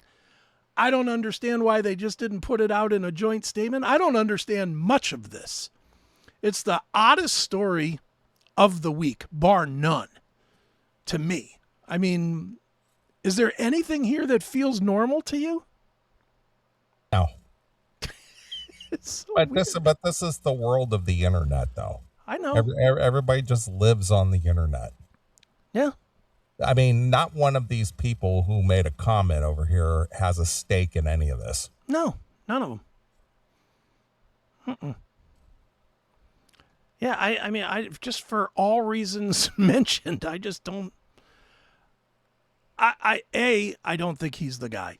B, I personally, and this goes even to Skid Row as well, I hate that we're now just taking YouTube videos and trying to find band members. That's such a lazy, lame thing. And it also kind of ruins it for the actual fans of the band. Well, not only that, but it doesn't cost anything. No. And that's what it all boils down to. Well, what is it going to cost us to people get engaged with the band? Yeah. And put out their own rendition of, thinking that, hey, I have a chance. Mm-hmm. Even though probably they don't. Yeah. I mean, it just, I hate it. I mean, dude, when in the old days, I'll use a big one that's obviously way bigger than this story, but just to make my point. Do you remember when Sammy Hagar was announced in Van Halen? Yes. Do you remember how you were just blown away? You were just like, you've got to be kidding me. How is that going to work? Holy shit. Yeah, of course, because he sounded nothing like David Lee Roth. Yeah. Same with like John Bush, when John Bush joined Anthrax in 92. It doesn't sound like Joey Belladonna to me. How's that going to work? But you were interested. Yeah, of course. It came out of nowhere. You didn't see it coming. There wasn't rumors. Same with Corabi in Motley Crue. We hadn't even heard, we knew Vince was out of the band, but we didn't know what was going on. And then I don't even think that they really announced him until right before they released Hooligan's Holiday, did they? Well, the only source that we had that was immediate at that time was MTV News. Yeah. That was the only place that we found out something happening right away, because obviously there was no internet at the time. Yeah. So it's like, breaking on MTV News. Pew, pew, pew, pew. I think all these bands in general, every one of these bands from the 80s, has forgotten the power of mystery. There was a real power to the mystery of these bands. When we didn't know everything about these fucking guys, we loved them. Now that we know that they don't like you if you voted for Donald Trump, or if you, I don't know, if you're not for immigration reform or whatever the fuck, whatever bullshit political shit that they're spitting on their Facebook or their social media, if you're not down with them, now we know that. It was so much better when I knew nothing about Iron Maiden, or nothing about Skid Row, or nothing about Motley Crue. Motley Crue is probably my best example of this. I don't know about you, but I worshipped Motley Crue until I learned who they were. And now I don't even like Motley Crue because it's hard to support Nicky and Tommy, especially. One goes to jail for beating his chick. The other one just seemingly likes to just lie. It's hard to like those guys anymore. It just is. But they knew back then the power of mystery. I mean, how many times did they do stuff where it was like, oh, here's 10 seconds. Remember when they used to give us 10 seconds of music? Yeah. On MTV News? Yeah, it was just a tease. Yeah, MTV would come on and be, pew, pew, pew, you heard it here first. Pew, pew, pew. And they'd be like, Motley Crue's getting ready to release their first single from the record, and we got it first. Here's a little tease. It'd be like 10 seconds. It'd be like, da-na, da-na. Hey, that was Motley Crue. What do you guys think? Are you pumped? Are you stoked? Are you pumped? Here's the new Anthrax. Dun, hey, what you guys think of that? Anthrax with John Bush. Didn't hear one word of him singing. Yeah, so that's the Jizzy story. That's quite the story, is it not? Yeah, it's interesting, especially a band that really has no original members, which again, so many bands out there today don't. Mm-hmm. But the fact that they still have some kind of a following or a career, or they still can draw an audience, it's amazing. It is amazing, especially with their limited hits, like you said. But that unfortunately was not the only member singer leaving a band this week. Of course, we talked about it briefly last week that John Corabi had said he didn't know what was going on with the band. Well, I believe it was Sunday, maybe Monday, we found out he's out of the band. Right, he's out of Dead Daisies. He's out of the Dead Daisies. Now, this is, as much as we're saying that the last one was a bad look for Jizzy, this is a terrible look for David Lowy and the Dead Daisies camp. You bring this guy back in, you tell him he can go off and do a record. Then when he goes off and does a record, then you fire him and bring back Glenn Hughes. For what reason? There's no reason given. Is it just name recognition? Is that it? I guess. Can they, and again, I don't know what their financial situation is, but can they get more money with a No. Glenn Hughes at the lead vocal? No way. You don't think? I don't think. No. Okay. All right. Glenn Hughes was in Deep Purple 50 years ago, Mach 23 or whatever. He wasn't an original. No. He wasn't. I mean, he had a couple of hits with them, but I mean, outside of that, what has Glenn Hughes done? And I'm not saying that to shit on him. I love Glenn Hughes. Right, of course. But he's Glenn Hughes. He's Glenn Hughes, the voice of rock. Right. I get it. I get that he's a tremendous vocalist. I never would say anything different than that. But he was never in Motley Crue. I think Corabi fits that band better, and Corabi will move more tickets just because the Motley idiots will go. Honestly, I don't think money matters.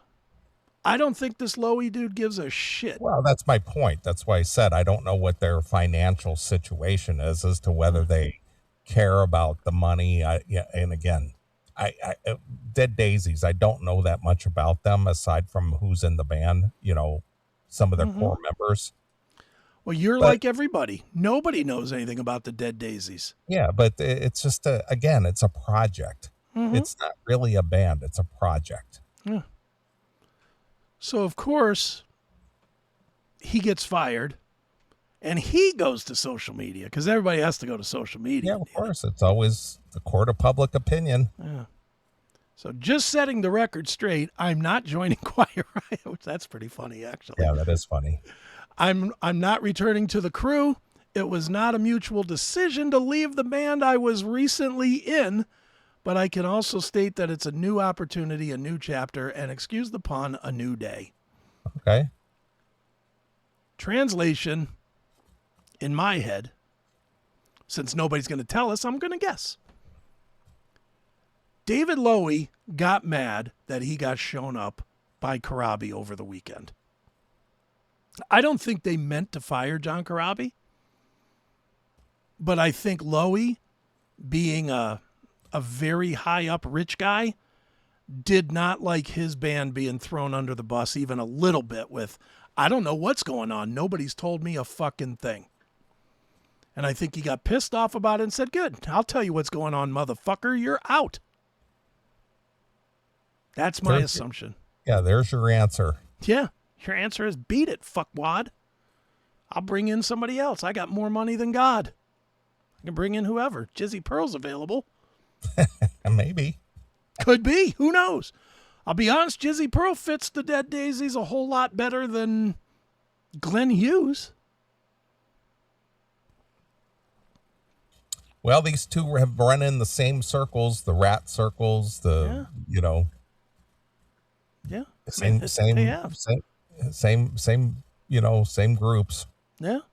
Well, they were both in that group at the same time, right? Mm-hmm. Yeah. Weren't they both in Rat at the same time? Yeah. Yeah, so who knows? So I don't know. I mean, it's just the Dead Daisies. I get it. It's a rich guy just going around having fun. But if they're planning to do anything else other than that, it might be time to end this, don't you think? It just is. It hasn't really caught on. You know, can you name 3 songs? No. Can you name 1 song? No. I can name Fox on the Run. They did a cover of that. So it's a cover they did. They did a Sweet cover? Okay. You know, I could name that, but I don't know any of their songs. You know, it's not and you know me, I will listen to anything John Corabi sings. And the fact that I can't name 2 or 3 songs tells you all you need to know about the interest in that band. If a guy that literally buys everything and has seen Corabi in every form, with Union, Solo, Motley, Rat, everything he's done, Dead Daisies. I've seen Corabi across the board with everything he's done. You would think I would know 2 songs, and I don't. You know, and I think most people are like that. I don't think most people can name 2 Dead Daisies songs. So I don't know. It just was a weird week this week of this kind of bullshit. Just nonsense, man. But there you have it. There's your singers leaving bands update for the week, which was aplenty this week. Plenty of movement. All right. Well, hey, good luck to both Jizzy and John. Yeah. Well, Corabi's out there touring. I wonder if that Michael Devin is going to be fired. I haven't heard word one. I guess he plays bass. Yes, maybe. But Glenn Hughes plays bass. So is Glenn Hughes going to put the bass down, or are they going to fire this guy? Going to fire this guy that's out with John Corabi, now the enemy. Right. You know, they'll probably fire him too. Yeah, well, with Glenn, we got 2 for 1. We got a singer and a bassist. Yeah. Yeah. Who knows? And Glenn Hughes is no longer fat either. No, Glenn Hughes is not fat either. He's skinny as a rail. He could front Quiet Riot. Sure. That'd be an interesting mix, that's for sure. But all right, well that's where we're at with singers leaving bands this week. Crazy week of this shit, to say the least. Well, you know, it's singers leaving bands, but not without some kind of controversy. Yeah. Mm-hmm. Exactly. Do you want to do another one quick, or you want to take a break? Let's just go ahead and do another one. All right. Well, since we're talking about bands and people leaving bands, here's another one. Frank Farrar of Guns N' Roses has spoken up about him leaving his band. All right. Everybody got something to say about getting fired this week. Although his statement, this reads like he thinks he might get back. His statement is, everything comes to an end. Everything just comes to an end. And I've said this before, I knew this thing wasn't gonna be forever. I was just so happy I got to do it when I got to do it. And now I'm doing other stuff. It's really that simple. I don't believe that for 1 second. Do you? Well, you know, if he went into it knowing, you know, the temperament of Axl, and knowing that he had a revolving door of musicians prior to, you know, Duff and Slash coming back. Right.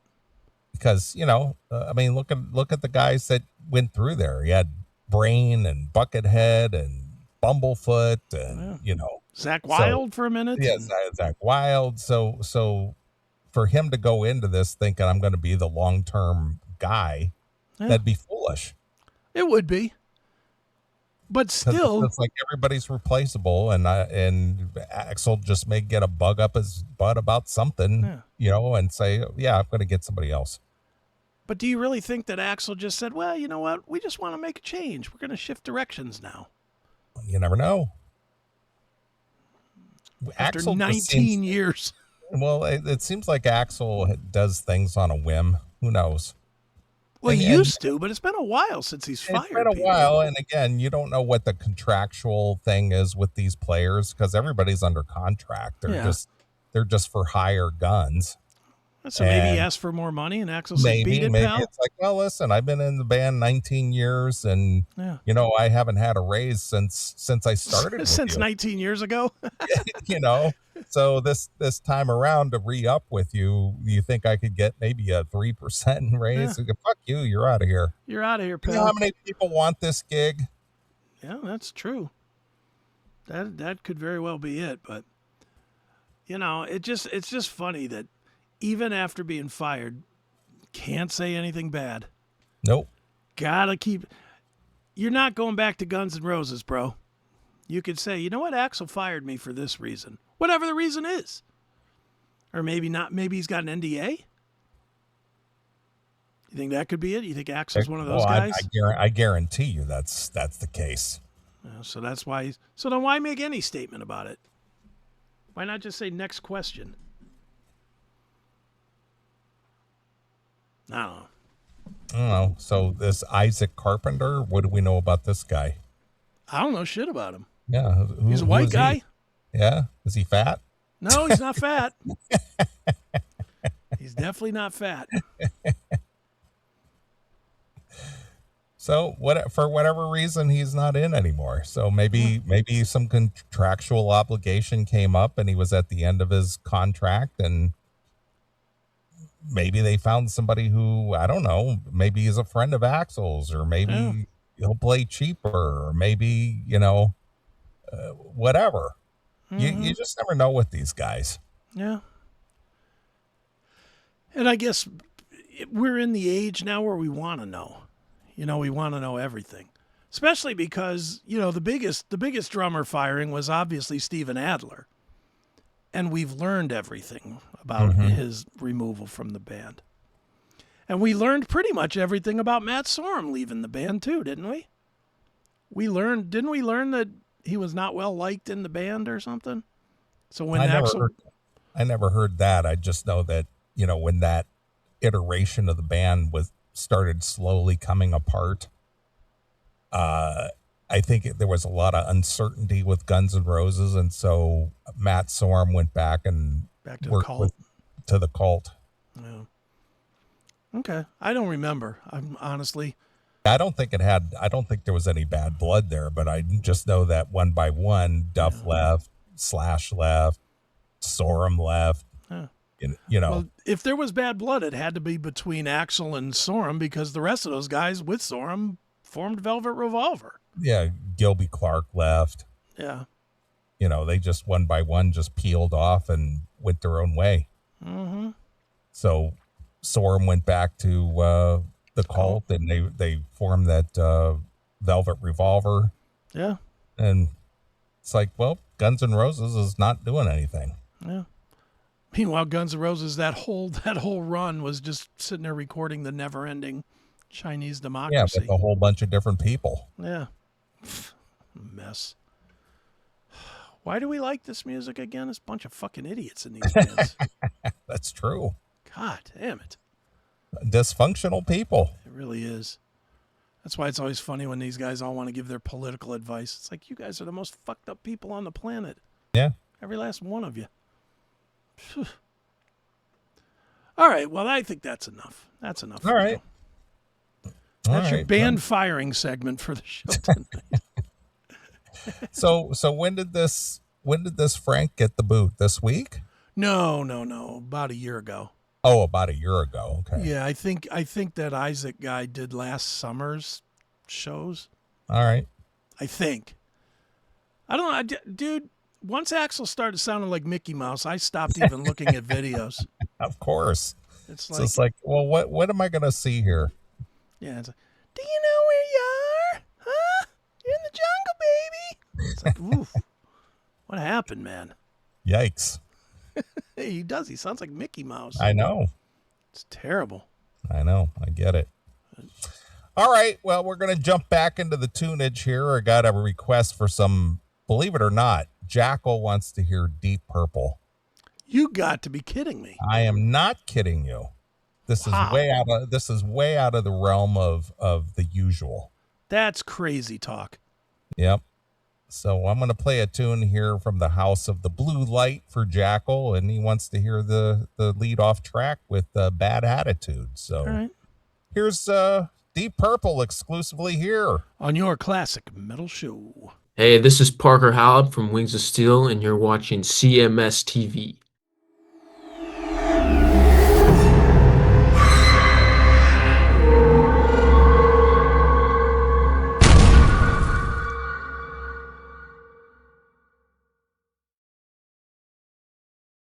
It's Rose Tattoo right here on your classic metal show. No, it's not. No, it's not. That cannot be Rose Tattoo. Come on. That was Rose Tattoo, my friend. From what album? That would be from Beats from, what's the name of this?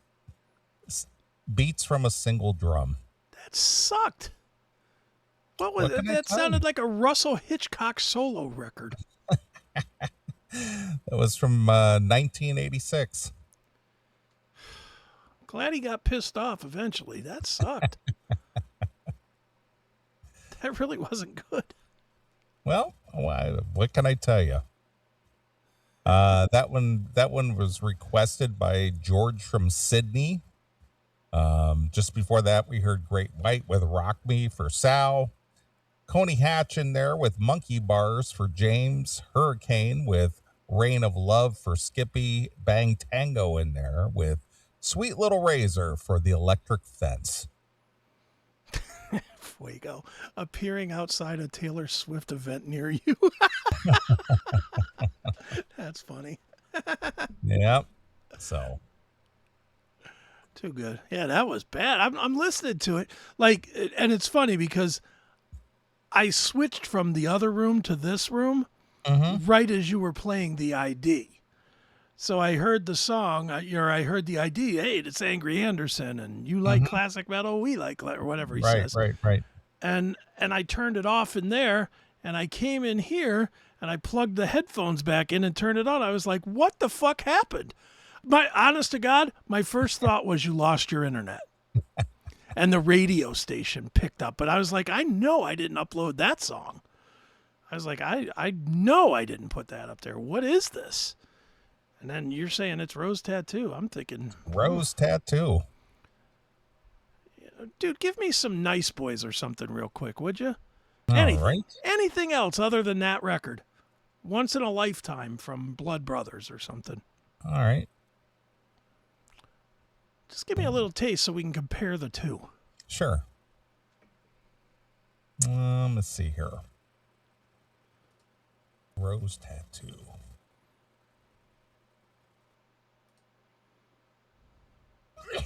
Excuse me. Bless you, my child. Yep. All right.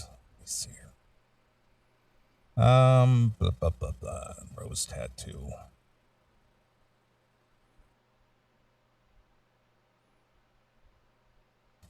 There we go.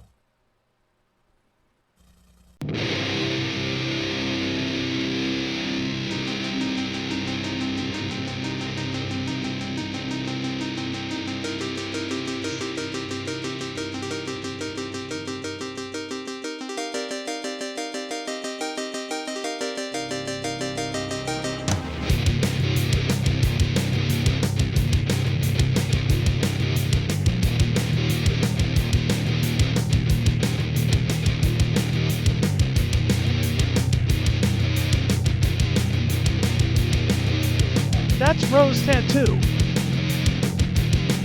Yes, that was Rose Tattoo as well. No, that's Rose Tattoo.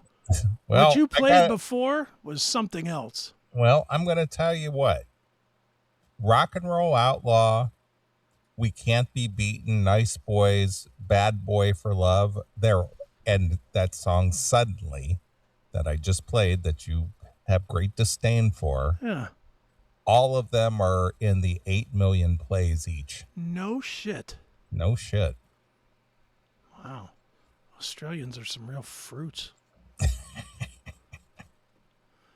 That was a fruity song. It was. Yeah, that's So better. There you are. There, you clean the palate a little. That's good.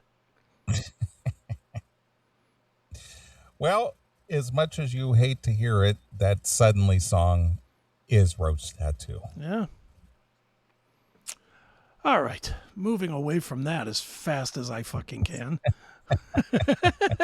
Making tracks, making distance, getting your distance from that. Let me do one quick, and this should be quick. All right. Not musical topic. I have so much musical stuff, but I want to get this one in because this is going to make your head spin. All right. I'm going back to the well of I hate Americans and America these days. Okay. I just do. I can't stand the people anymore. So this just happened to pop up on X. I was going through my X timeline, and this popped up, and I don't even know why it would have popped up on my timeline, because I literally never eat at this place. I think I've been to this place in my whole life 3 times. All right. And it's a major chain. I'm talking about the Olive Garden. Okay.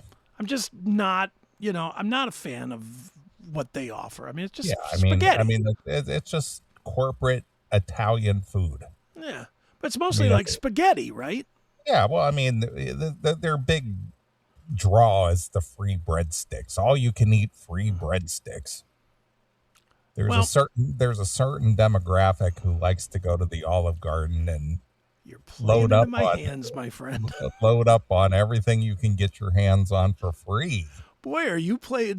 Did you read this story ahead of time? No. I just know the reputation of a certain demographic that will go there and hog on down on that shit and then refuse to pay the bill. Well, these Swedish people, as they're known in our world, yes. Had a major change in the way that they can visit the Olive Garden this week. Mm-hmm. You've heard of the never-ending pasta pass? Yes.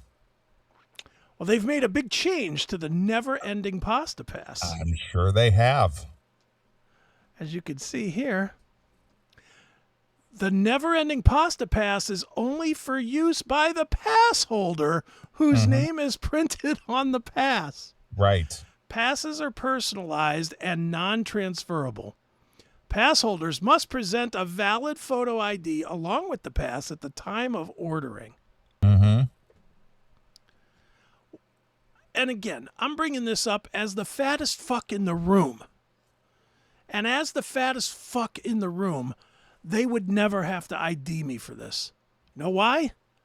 Because I wouldn't go up more than once. I mean, dude, you've been to a buffet. Yes. Obviously. Mm-hmm.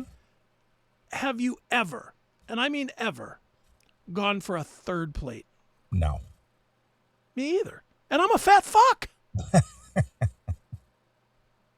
And I'm talking anywhere. I'm talking Golden Corral. I'm talking any buffet at a casino. I'm talking anywhere that offers buffet. If for no other reason, even if I was still fucking hungry, I wouldn't go for a third plate. Mm-hmm. Because then immediately everybody's like, look at that fat fuck. I don't want to be that guy. It's just ridiculous. How many plates of pasta are you going to fucking eat? John Darlis.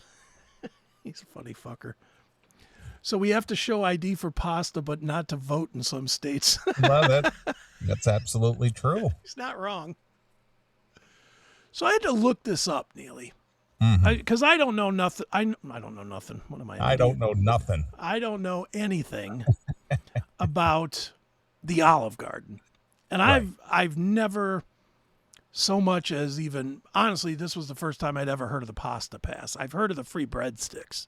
Right. I didn't realize they had a season pass or whatever for spaghetti. Spaghetti that costs what, 49 cents a box? Yeah. I mean, it costs nothing. I mean, if you load up on your plate 10 times at the Olive Garden of the pasta pass, what you get, about $6 worth of shit? I mean, if you can eat that much, sure. But that's what I'm saying. The most you're going to get out of the pasta pass is about $6 if you're really pigging out, right? I would imagine. But apparently people are going in and buying one pasta pass and then going up and getting 4 plates and passing it around. Well, is that what we're saying here? Did you ever see Vegas Vacation? Oh yeah. Remember Nick Papadopoulos? Yes. Remember Cousin Eddie took Chevy Chase to the bar, and he goes, and he got one plate, and everybody was gonna eat off of one plate. Right. I remember that. Yep. You only need one plate, Clark. Yeah, come on, Clark. Well, I had to look this up. Yes. I had to know what the details were on this. So I did a quick search. This limited edition pass, only 10,000 available. How could they sell 10,000 of these, even around the country, around the world? Well, 10,000. There's people who love the Olive Garden for whatever reason. It's just bread and pasta.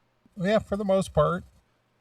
But it's the cost. It's not a real expensive place. It's like Red Lobster versus like a good fish place. Yeah, it's low grade pasta, Italian it's a step food. above McDonald's, but not quite. Yeah, I mean, if I'm gonna go have Italian, I'm gonna go to an actual Italian place. Yeah, you're not gonna go to the Olive Garden. I'm not gonna go to the Olive Garden. Yeah, I mean, I guess if you're broke, this makes sense, but yeah, I mean, it's an expensive, Mm-hmm. It attracts, certain people that, go there to get their money's worth. Well, they're getting their money's worth, all right. Jesus Christ, worth. Get their money's Getting worth. their money's worth.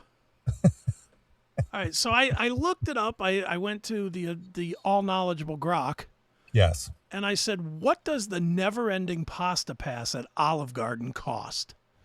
Because I wanted to know what tremendous amount of money that they were spending, and therefore they had to cheat the system and get 4 plates or 6 plates or whatever, right? I just needed to know this. Mm-hmm. The never-ending... Would you like to take a guess before I read it to you? What it costs? Is it a one-time fee? It's a one-time fee. A one-time fee to buy this thing? Yeah, and I'll read you. The limited edition pass, only 10,000 available, provides unlimited dine-in access to never-ending pasta bowl combinations, including pastas, sauces, protein toppings, super salad, and breadsticks for about 13 weeks. So it's good from late August through November. Oh, okay. So there's it's a seasonal thing. I gotcha. But unlimited, you can get all the shit that you could eat for 13 weeks. And you can go every day if you wanted to? It says unlimited dine-in access. All right. All right, let me see here. Let me do a little quick math. Just because I don't know the answer. I'm going to give you 2. I want you to do, since you're doing math, I want you to do 2 maths. All right. Do the one for the 13 weeks, and then also I have another one for the lifetime pass. Wow. All right. Which never expires. Okay. Let's see here.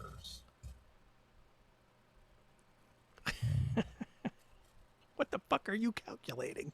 I'm just thinking. I'm thinking to myself.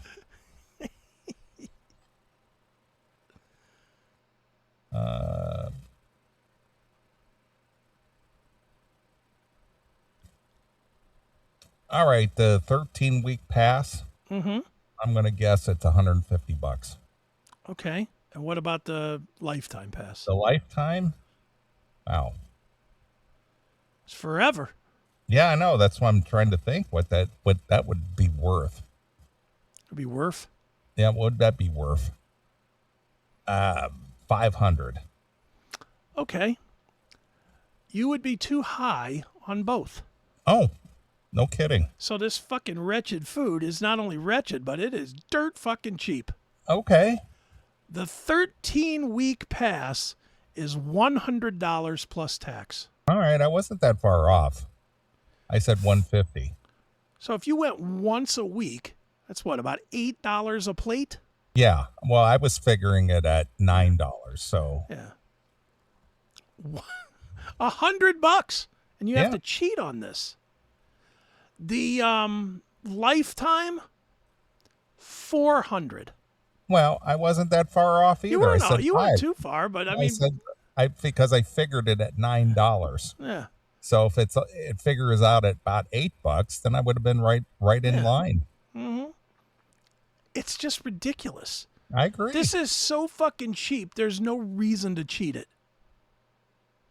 If you're gonna go every day, if you're gonna go once a week, there's no reason to cheat it. If you're gonna go once a week, just buy 2 of them. What are you doing with that fucking $100? Well, the buying grape drink. Well, the key here is buying. Oh, we want to get it for nothing. Is that what it is? That's what it is. Unreal. That thing I saw that and I was like, what the hell? What is wrong with people? Well, I don't even want to be in this world.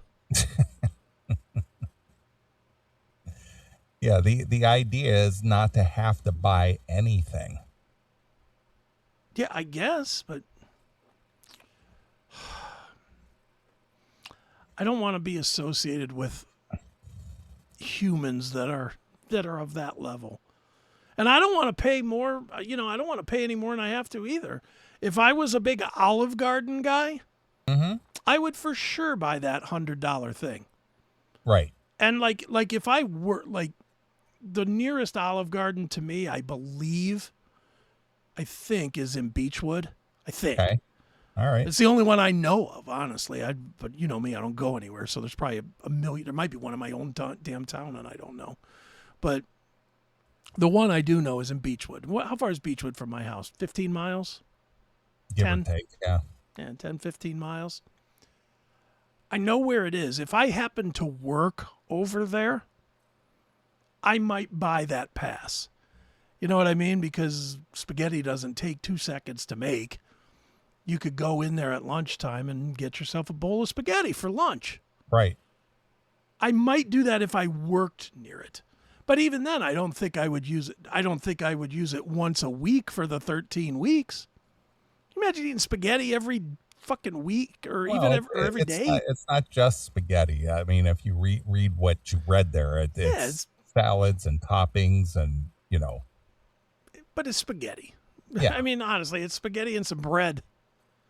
Well, some people love that shit. I love that shit. They'll eat that carbs all day long. What, you think I got this fucking weight by eating lean and worrying about kale or whatever? No. I'm big on the pasta.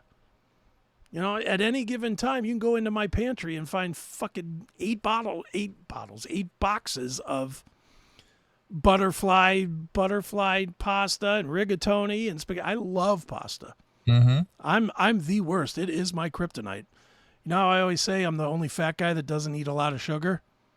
Well, that's why, because I eat a hell of a lot of bread and pasta.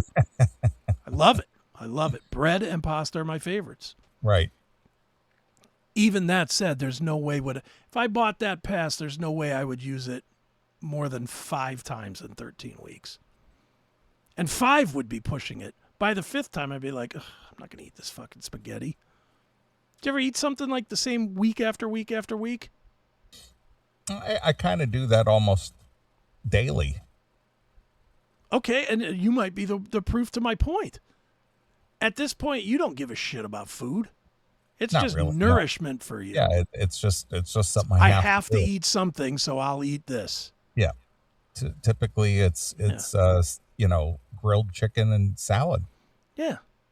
I mean, but that's kind of my point, is you wouldn't you wouldn't go out of your way to have a nice night out and eat the same bullshit. No. You wouldn't go out, take a girl out for dinner or something, say, yeah, I'll take the boiled chicken. You know, Yeah, when I go out, when I go out, I'll have like filet mignon and stuff like that. But at home, it's just, grilled chicken and salad or something, That's what I mean. Jesus, just horrible. Anyway, that's all I wanted with the Olive Garden. Like I said, it was not a long thing or anything. I just wanted to. It made me crazy when I saw this shit. Yeah. Just because. But that's what's going on out there. I know. That's why I stay in. It's just trying to get something for nothing. Mm-hmm. It is. It sucks. The new one is go in, order a whole meal, eat about 2/3 or 3/4 of it, and then tell them that you don't like it and say you're not going to pay for it and you want a refund. God. So lame. I hate and I think part of this for me comes from Pinball PA because we get fucking phone calls every fucking week. And they'll be, they'll call and they'll be like, oh, how much is a family? How much does it cost to bring a family in for 2 hours? And I think that's, it's like $60 or something, $15 a person. That's for 2 hours with 420 options each. 420 options. I'm like, Jesus, man, that price is crazy. What do you want me to charge? What would you like me to charge? Yeah, ask them, what should it cost? Yeah. And I've done that before. And people are like, you should go back to using quarters. Like, if I go back to using quarters, you'll be in and out of here in 3 fucking minutes. Because you'll lose on a quarter and you'll leave. And guess what? My electric bill ain't running on quarters, motherfucker. We got a $3,600 one last month. Don't tell me about fucking we're overcharging. Come and pay that bill, fucking cocksuckers. Ugh. People are just so cheap. I know. And I'm cheap. I'll be the first one to admit I am a miser. I am the guy. I mean, you know me, dude. I mean, I'm not a miser when I'm out in public. I always like to pay, like you. I like to pay. I don't like to split checks. But the reason I'm like that is because in everything else in my world, I'm like, wait a minute. I can get this cheaper over here. I'm the guy that literally will put his grocery list together on both the Walmart app and the Amazon app or the Instacart app to see what's cheaper. Okay. I'm that guy because a lot of times if you do that, you'll save $20, $25. Sure. On the same shit. So I am cheap. I'll admit it, that I'm definitely cheap like that. But my God, I cannot even imagine going to those levels. And that level of embarrassment would be worse for me. Well, that's the thing. There's no shame at all. There's no how could you not be ashamed of yourself? No shame. To eat 2/3 of a steak and then say, you know what, that steak was lousy. Yeah, and it happens a lot. I've seen a ton of those videos. It's fucking awful. Awful. All right, let's move to something that's not cheap. All right. AC/DC kicked off their 2026 North American leg of the Power Up Tour in Charlotte, North Carolina. Right. I see that they're putting these kiosks up all over the place, these Power Up kiosks where you can purchase AC/DC merchandise ahead of the show. They're pop-ups that they're putting up in cities where they're going to play. Oh. Can't wait. So they're making it even more available to you to spend a ton of money. Pretty much, yeah. Well, they seem to be firing on all cylinders these days. I mean, I can't believe how far back they've come. All right, I'm lying completely. They sound absolutely wretched. But we'll play some. Maybe I'm wrong. Maybe you guys will like it. I don't know. All right. Let's go. You want Back in Black? Yeah, why not? It's very recognizable. Sure. All right, here we go.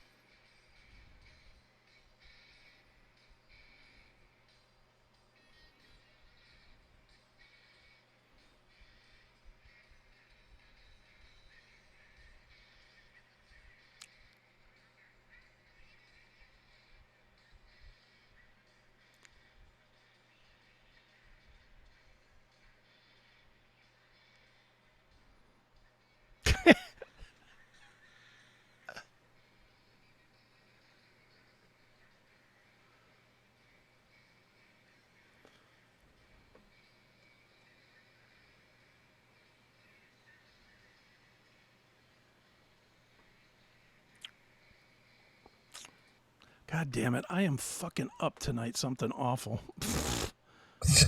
I forgot to put it on the screen again. Fuck. Let's try that again, folks. Son of a bitch. I am not doing well tonight. All right, here we go. It's Back in Black. You didn't get your nap. That's what it is. I know that's what it is. I'm usually locked in. All right, here we go. Back in Black.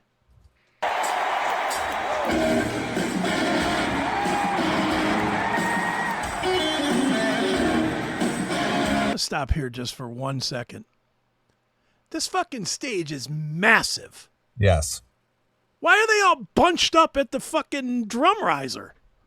Because I think this is the Angus Young and Brian Johnson show. You think that's what, and those guys are just bit players?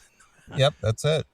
But couldn't they move, what's his name, Stevie, over near these amps somewhere, like over here somewhere, like Malcolm used to be? They could. And move whoever this guy is over here? I mean, this is a huge stage. It's a massive stage. And they're literally standing within 6 feet of each other. Yeah, it's like, you guys stay back there, let the two stars of the show shine up here. I guess. Well, the 1 star and Brian, who's getting about a 1 star for his vocal. Right. Oof. All right, here we go.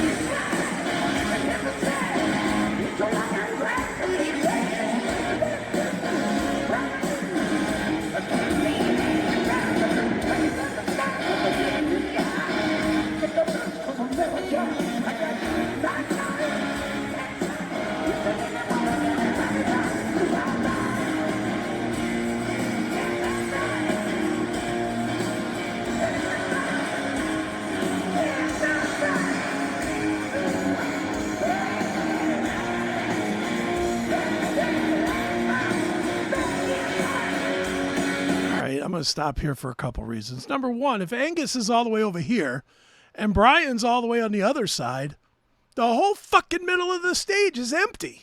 Yeah. Because all those guys are hovering around the fucking drum riser. They're huddled in the back. Meanwhile, you got a stage that's 50, 60 yards across with nothing on it. This is a stage that should have some cannons or some bells, or it's too empty. Am I crazy in thinking that this is way too stripped down for AC/DC? What's too big? What's a nice stage with nothing on it? This. I was making a Clerks reference. I know. It's just, what is this?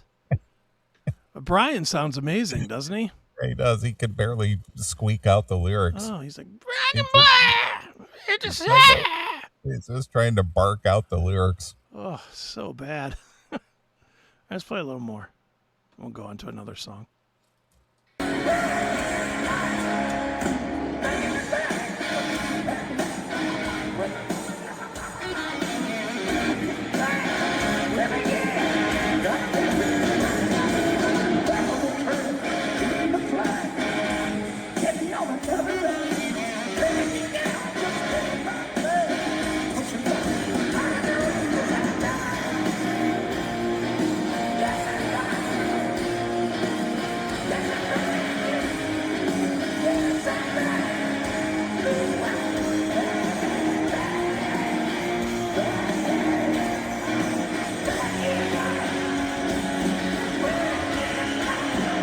This or David Lee Roth? I'm going to have to go with this. At least it's got better guitars. Are you sure? Yeah, I'm pretty sure. I know he can't bark out the lyrics, but at least he's not caterwaulering. I don't know. Dave's got a lot going on himself here these days. Show you have you seen this one? No. What's he doing now? Panama. I don't ever slow up, no I don't take shit. I got no love for the fakeness. If you wanna play tough and wanna hate this, I'll always show up.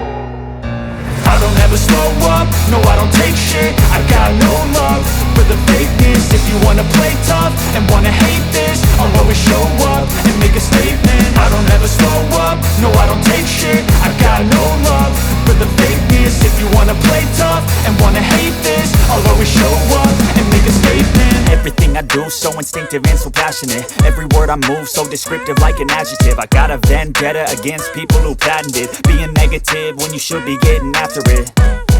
I got facts over tracks, this and that. Spitting slow, spitting fast. I could roast, I could gas. Think I'm okay at last, but I don't know if that can erase all the past. And the pettiness, a reflection of the emptiness. Hilarious, you think you're worth my time, you're delirious. Mysterious, because you hide behind a fake exterior. Inferior, you know I'll always be a bit superior. Get off of me, this ain't no humble brag. I want you to hear words, you can say them back. I want you to feel free from the chains at last, and to believe in what you got, it was built to last.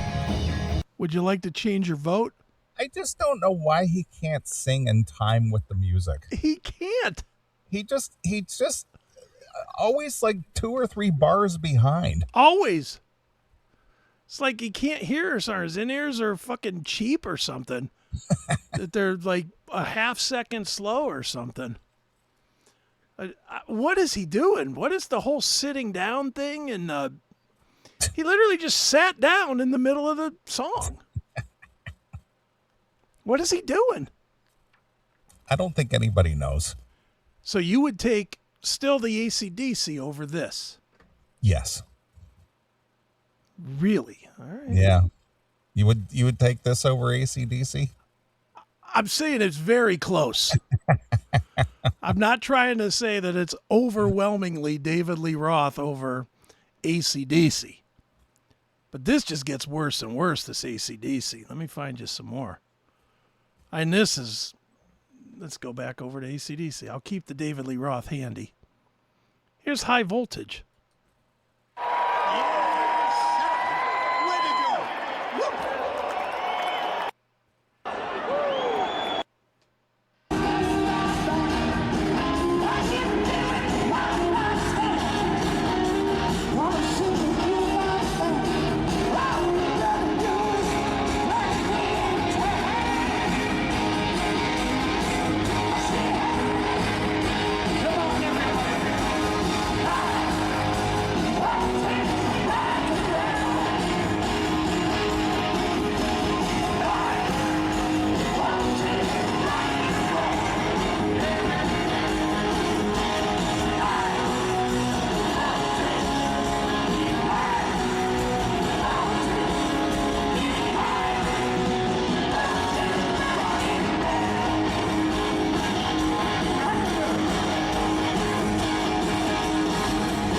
Are you sure? Did you say they're working with a teleprompter? Yeah. It's hard to remember those songs that you wrote. I guess that's a Bond song, right? Yeah, but still. Maybe after 45 years, Brian hasn't learned it yet. I'm like, you're singing off a teleprompter? It looks like it. All right. I almost wonder if that's karaoke like because he can't fucking hear. Maybe. So he just looks for the just watch words to change colors or whatever. Yeah, watches the prompt. Yeah. No, but he wanders around a lot. Mm-hmm. So he can't be in front of a teleprompter the whole time unless they got it on the back of the venue somewhere. Yeah, unless he just needs it for reference point. It could be. All right, here we go.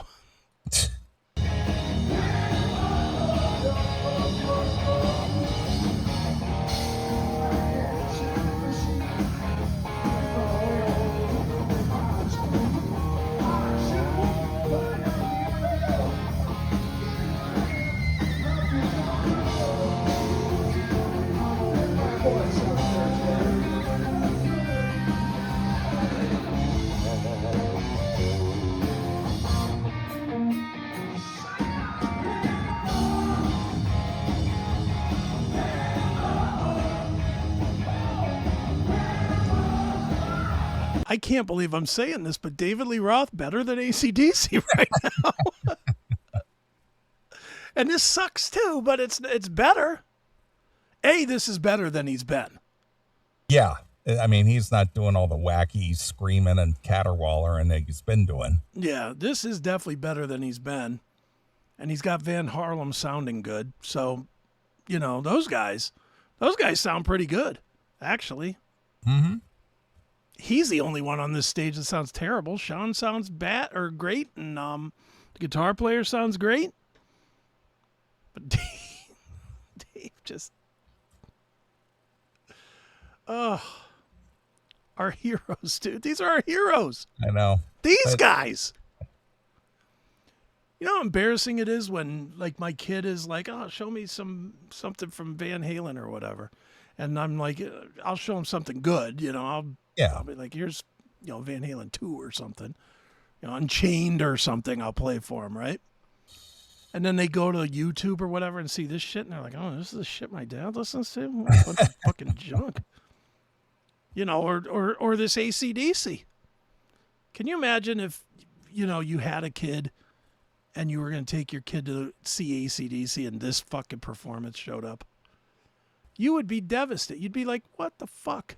Yeah, but they have no frame of reference, though. No, they don't. But they couldn't think this is good.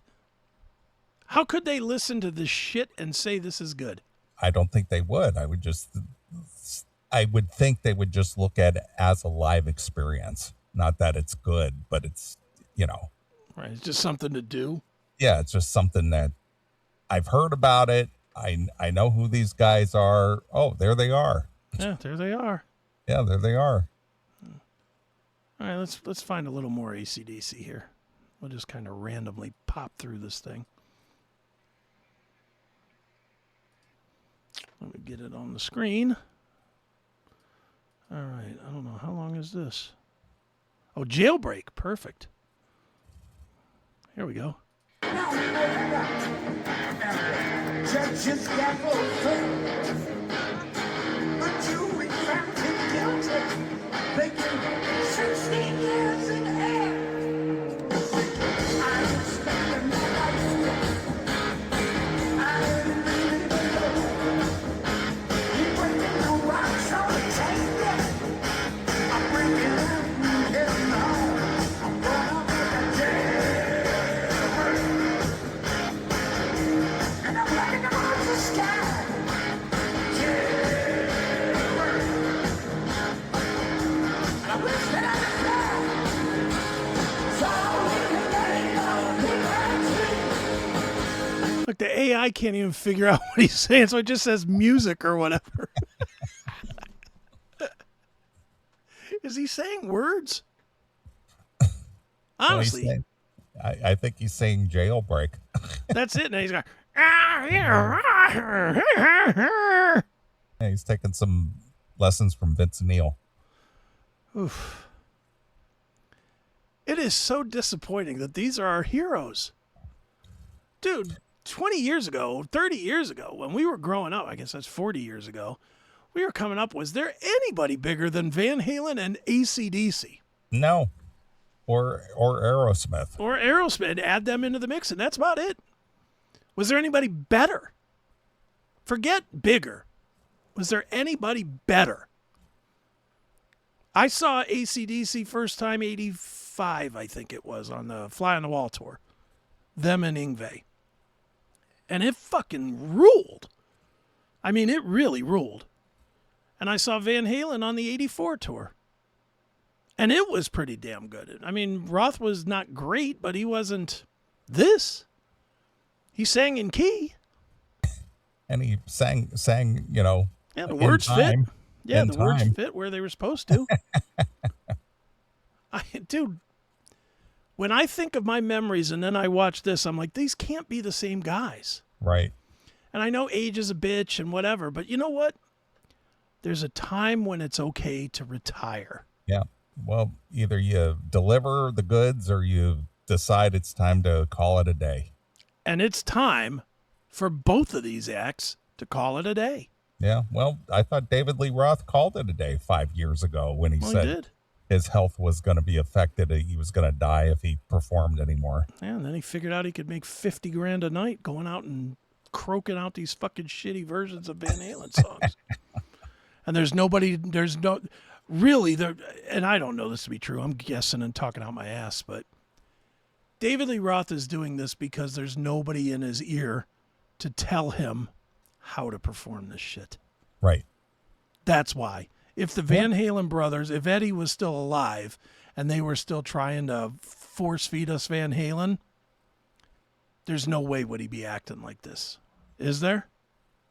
Well, we did hear that live from Tokyo, and he was way behind on those. That's true too. He was behind in that too. Maybe he just sucks now. I think we kind of resigned ourselves to that point. It's like, you just suck. He just sucks. So does Brian Johnson. And I hate to say that. I mean, like you, I love AC/DC. But it's time to go, guys. Go and retire. This might be the last go round. Who knows? I hope that they don't go home and 6 months later, because they've done. This is the biggest problem a band like AC/DC has. Especially Angus Young, who's kind of the driving force of this shit. He's never been home. You know what I mean?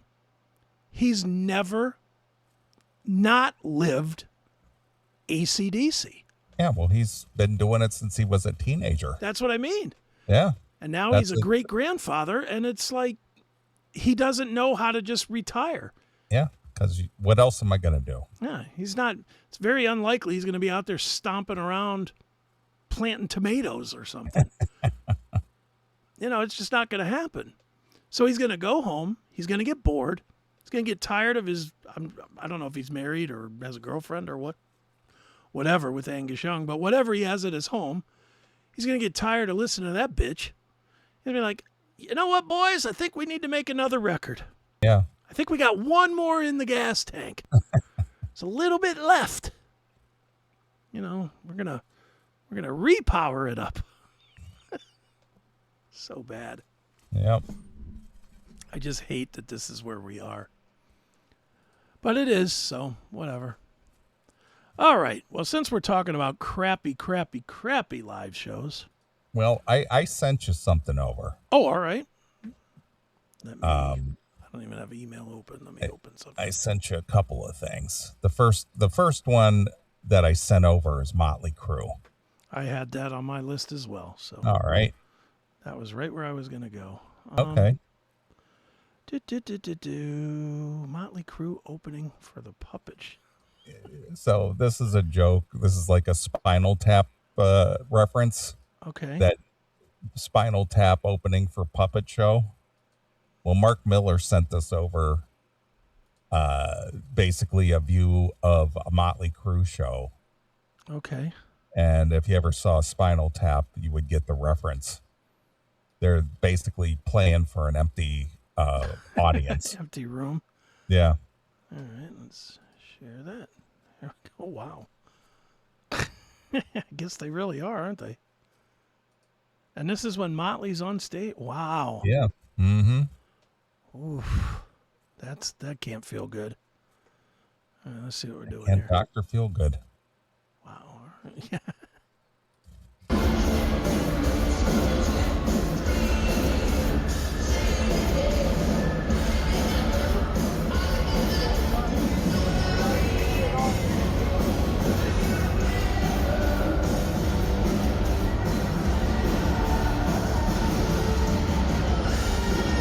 Oh, wow.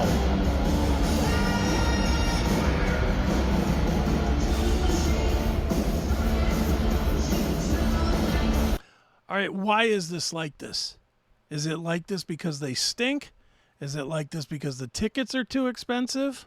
I think it's a combination of all kinds of things. I think they burned out the market. Could be. Wow. I think they burned out the market because they've been on the road pretty consistently since they got back together. Yeah. And they've probably passed through these cities 2 and 3 times already in the last 5 years. Right. And these tickets are probably a few $100s a piece. So it's just like, all right, already seen it. Been there, done that. No. Wow. And this venue looks like it's like a 20,000 seat. Yeah, it's like Blossom. It's like a Blossom or a Tinley Park or, any outdoor shed. What do you think is there? 6? give or 6'7"? take. I didn't see this video. Holy smokes. I'll play a little more.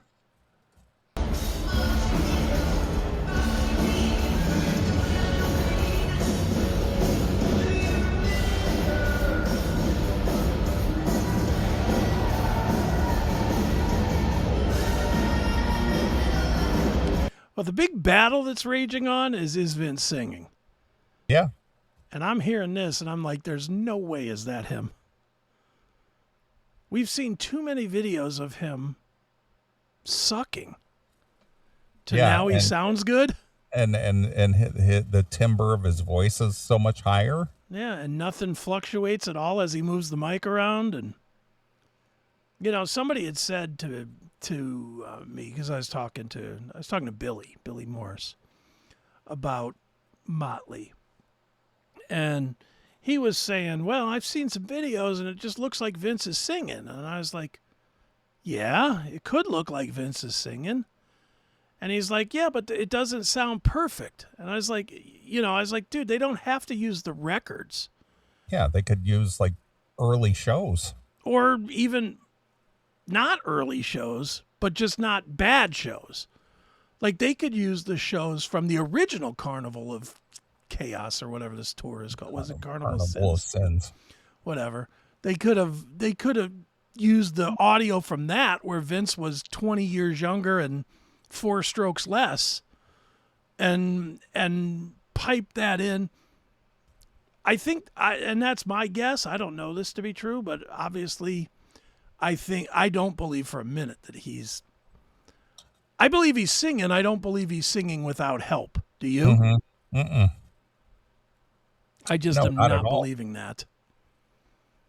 And I don't know if they got something triggered in the microphone or if they just have, they may have a teleprompter on his stage telling him what's playing. Could be, right? So that he lip syncs along. Mm-hmm. Ugh. All right. Well, that's Vince. Hey, Metalheads, this is Courtney Cox and Burning Witches, and you are watching CMS TV. Rocco.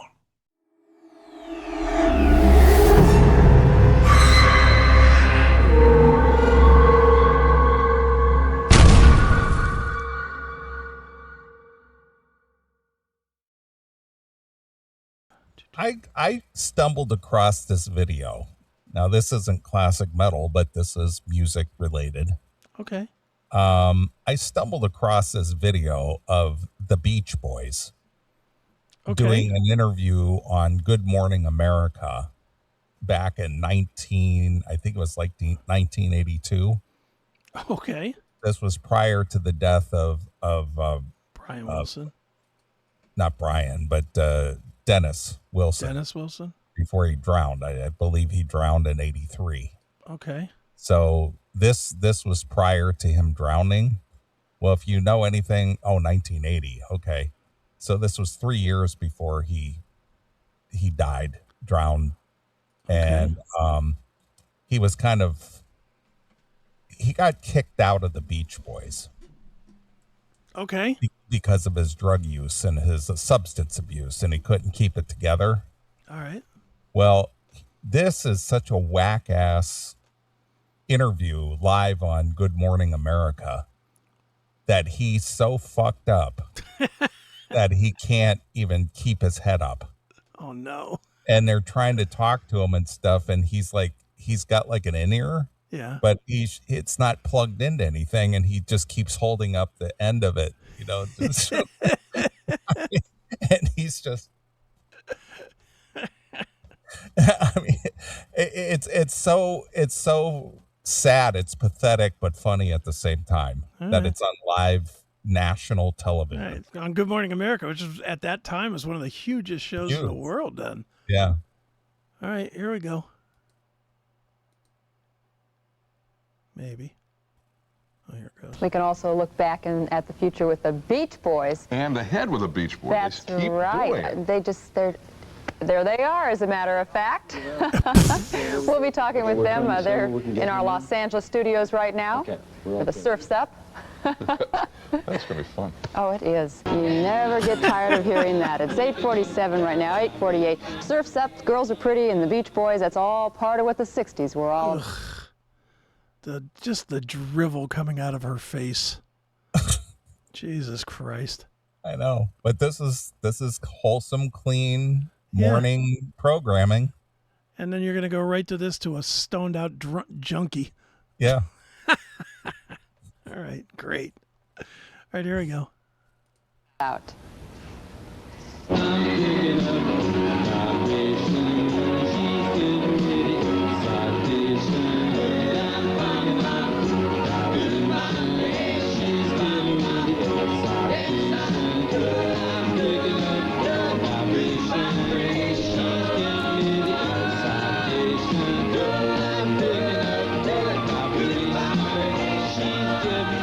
It's hard to believe, but this New Year's Eve will mark the 20th anniversary of the Beach Boys, and they're with us this morning live by satellite from our studios in Los Angeles. Brian Wilson, Dennis Wilson, Carl Wilson, Mike Love. Those guys are they're nothing but pissed at him. Yeah. And when they get to Brian Wilson, he's sitting right in the middle. Yeah. He's got the zombie eyes, right? Because he was having psychological issues and things, Mm-hmm. and he's like in another world. It's really bizarre. This is nuts. But I'm just looking at, isn't this Mike Love right here? Yes. Look at him staring this fucking junkie bastard down. What the fuck are you doing? Yeah, the three brothers are on the couch there together. You got Brian, Carl, and Dennis, and then you got Mike Love and Bruce Johnson. Dude, this far into their career, why didn't somebody and obviously we can't answer this, but wouldn't you just tell him to fucking stay in the dressing room? If he's that fucked up, you got all 5 guys there. You just bring 4 of them out. Right. And you just say, oh, Dennis he missed his plane or he got something. sick, or he's not feeling well, or something. Anything. Anything's got to be better than going on national TV at the time, probably for 20 million people, and this guy being like, well, you just wait. Oh, okay. All right, here we go. Al Jardine and their manager, Jerry Schilling. Good morning, all of you. Good morning. Good morning. I just want to start by asking, 20 years is a long time for any group. Dennis, maybe you'd like to start this off. Why do you think that you've had such, continued popularity? Dennis. Dennis. Good morning, Dennis. I know it's early there. You guys, what do you think? What the hell is he doing? Well, he's got an in-ear and he can't hear because it's not plugged in. And he's like... Plus, he's stoned out of his mind. Yeah, pretty much. Oh, this is wonderful. All right, here we go. Really, though, why do you think that you've continued to be so popular over so many years? Well, it's the music, obviously. People enjoy the sort of the happy, easygoing sort of spirited music that we make. Does it bother you at all? The sound that we all make together. What? Does it bother you at all, though, that people they really kind of don't want you to change? They still want to hear the same music all the time. Well, we resisted that at different times, but we found that people really loved the sort of the... I love how the cameraman just kept adjusting to get that fucker off the screen. He's trying to get in a close, tight shot. He's probably got that camera right now about 3 feet from his face. Oh, this is good. I love this. All right, here we go. Basic style that we started with, and so we've learned to just really enjoy what we're doing and do that for the people. Yeah, Carl? Yes? Do you feel... She read it off the cue card, and she was already talking to him. Did you see that? Yeah, she's just reading the questions off the cue cards. I know, because she was asking the question to Dennis, mm-hmm. and then Carl just jumped in there. Took over to answer the question, and then she goes, Carl, yes? Yes. Yeah, Yeah, you're talking to me. Oh, Yeah. shit. Oh, that's right. Oh, wow. This is something. Holy cow. Talk about train wreck TV at its finest. I got a feeling the Beach Boys were never invited back to Good Morning America. All right, here we go. That over the years that you felt a need to change, even though the audience doesn't want you to change. I mean, personally, do you think you want to change? Well, we've done, you know, whatever songs we've written, and if we've decided to change styles here and there, it's just been a spontaneous type of thing. So we've just sort of moved with what felt most natural to us, musically speaking. Now, three of you are brothers, there's one cousin. Does that kind of a family relationship, you know, help you, or does sometimes that present problems? Well, it has its moments, and I think that overall that we've... So I guess he's just going to do the whole interview himself with everybody sitting there? And then they move over to Brian, and he answers, but look at the look in his eyes when they get to him. All right, here we go. Growing up together, knowing each other for, you know, most of our life, that we've learned to accept each other just the way we are. Dennis, how you doing out there? We keeping you awake? I'm borrowing my brother Carl's microphone. I think that... Oh, my God. Is this ABC? Yeah. You need a new microphone. All right. How's David? David's just fine. Oh, my God. Is this ABC? What's going on? Where am I? Holy smokes. Dude, this is truthfully though, this is the band's fault. You got four other guys. Look at this guy closing his eyes pretending it's not happening. He's just like, oh, how long somebody on the other side should start answering, and he should get up and take this fucker off the stage. Just get him off the stage. He's just sitting there biding his time. Like, how many more minutes is this? You got 9 more, sir. All right, here we go. You know what? Now, you have teenagers now, some of you. Do they like the music that you play? Yes, I have 2 daughters. How old? Barney and Wendy, 12 and 10. And they both love our music. I mean, they play our records on their record players. They really do. They do. If they don't, they go to bed early. Hey, do you like what they listen to? I mean, other than you? Yeah. What do they listen to other than you? Do they like the new kind of rock sound? They like hard rock. They like Barbra Streisand, the Bee Gees. They like all kinds of things. Hard rock like Barbra Streisand and the Bee Gees. Yeah, he's not even there. I know. He's got this far away look in his eye. He looks like every serial killer in the movies right before they kill somebody.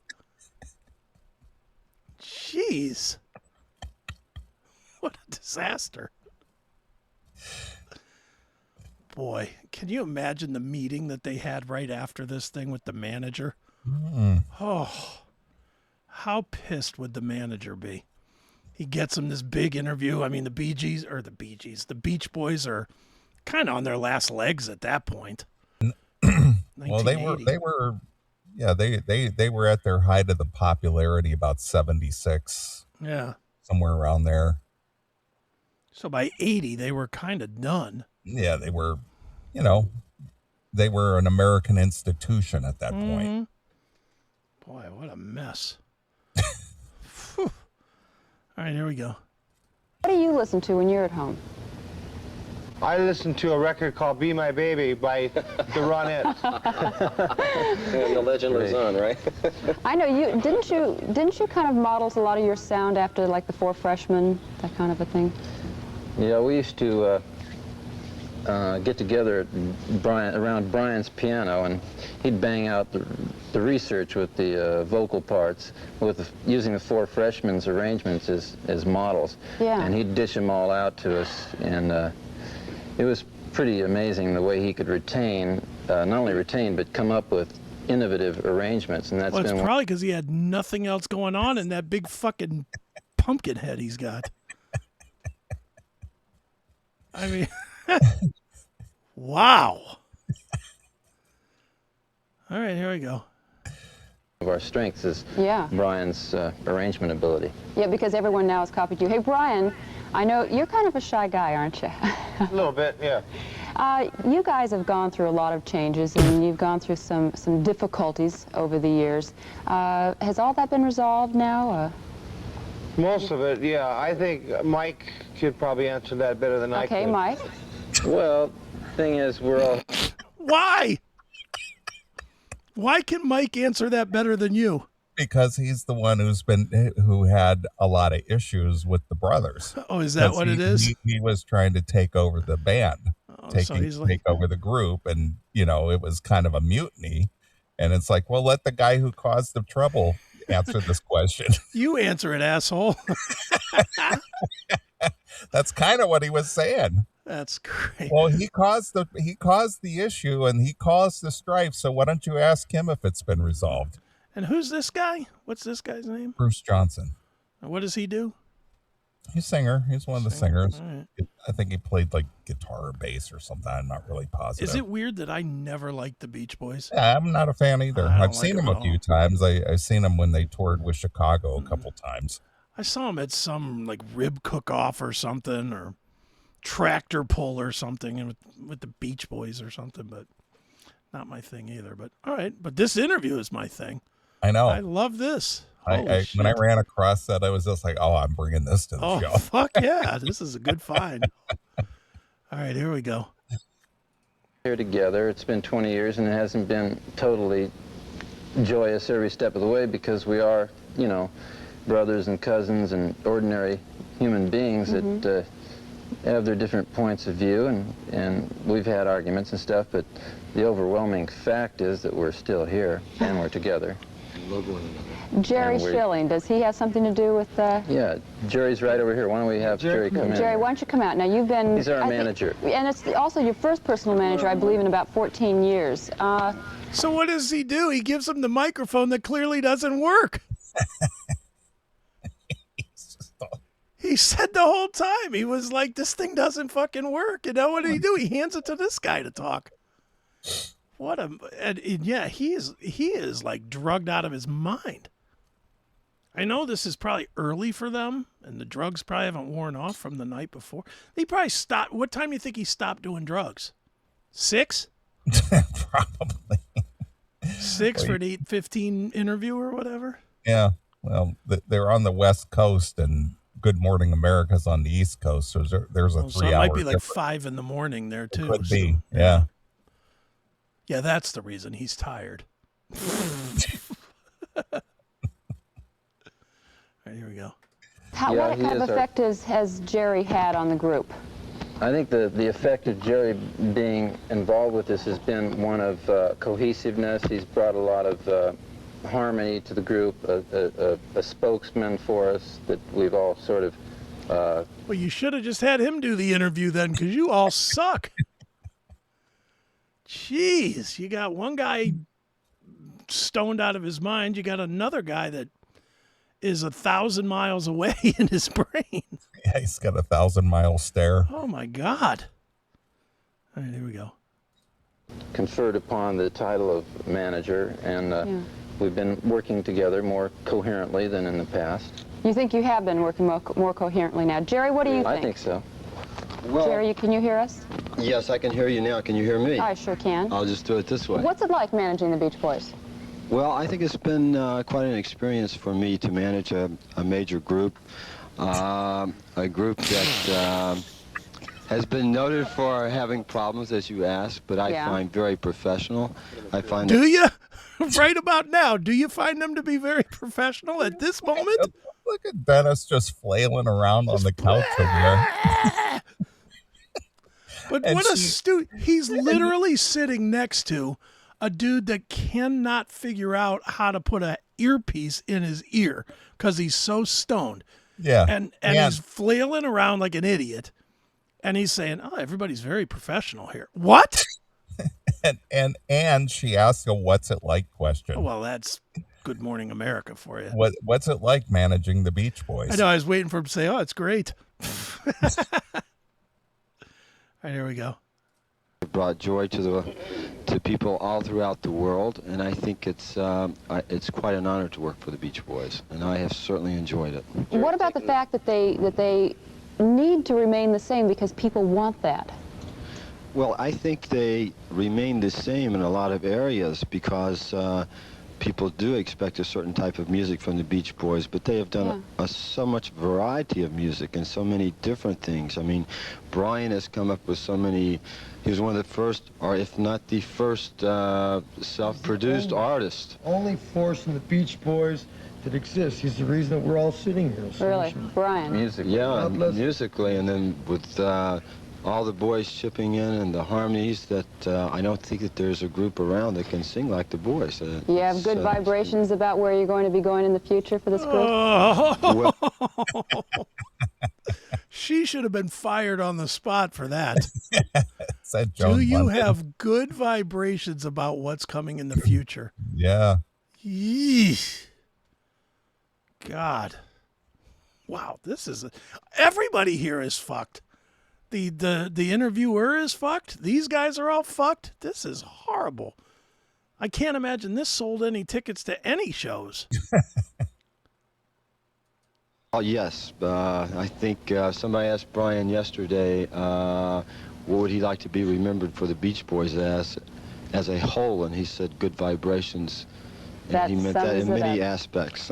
Well, we've enjoyed having you all here this morning. I've been a big fan of yours for a long time. Thank you all. Thank you. Thank you. We'd like to thank everybody. Okay, thanks. From out in Los Angeles, all of you. She's like, all right, get out of here. All right, now beat it. Wow. What a disaster. Man, that was brutal, man. Good find there, man. Mm-hmm. What in the hell led you to that? It just popped up. Okay. It just popped up there. I was just like, it's like, wow, that's crazy. That is crazy. All right. What do we want to finish up with here? I'll give you your choices. All right. We can do Vinnie Vincent talks about his $2 million Guitarmageddon failure. Remember, he was trying to sell his album for $2 million. Yep. We can talk about the kickoff of Carnival of Sins tour. We can break that down. Or we could talk about why the hell. No, we're just going to talk about that. Forget it. I'm taking the opinion back. You're taking the reins back. I am. Because I got to know your answer to this one more All than right. anything.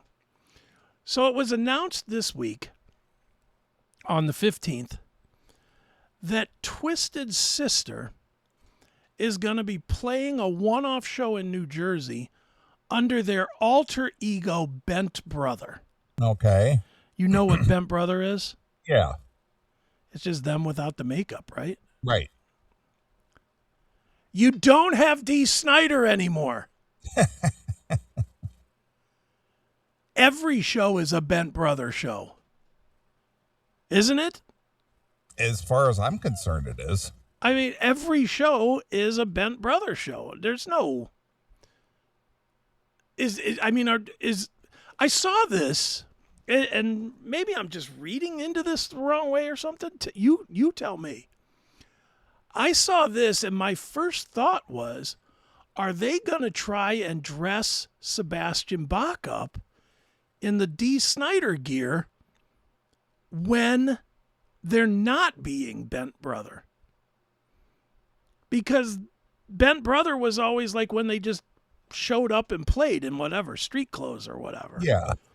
like that video for the price. Yeah. So they've got several shows listed for Twisted Sister. Are they going to put Sebastian in the D outfit? Do you know the kind of ridicule they're going to get if they do that? I could see Sebastian doing it. I could see Sebastian wanting to do it. Can't you? It would be ridiculous to do that. It would be, but can't you see Sebastian saying, I'll fucking do it? Fuck yeah, dude. Well, I think it's ridiculous that that they're even going out there mm-hmm. as Twisted Sister at all. Well, I agree with you. I can understand fulfilling some obligations, but after that, you should just call it a day, because it's not Twisted Sister. It's two members of Twisted Sister with Sebastian Bach. I really think they're going to try and go forward. I'm not going to be surprised if we get a new record. I mean, Sebastian, is up for it. He'll do it. He doesn't care. Well, Sebastian's a whore anyway. He's an attention whore. And not only that, he's in a big band again. He's been fighting for 30 years to get back into his own big band, and he can't. So he'll go and be in their big band. I don't think he gives a shit. Do you? No, he doesn't, but I don't know how many fans are going to go, oh, it's Twisted Sister. Yeah, none. None are going to do that. I'm going to read you a text, if I can find it here.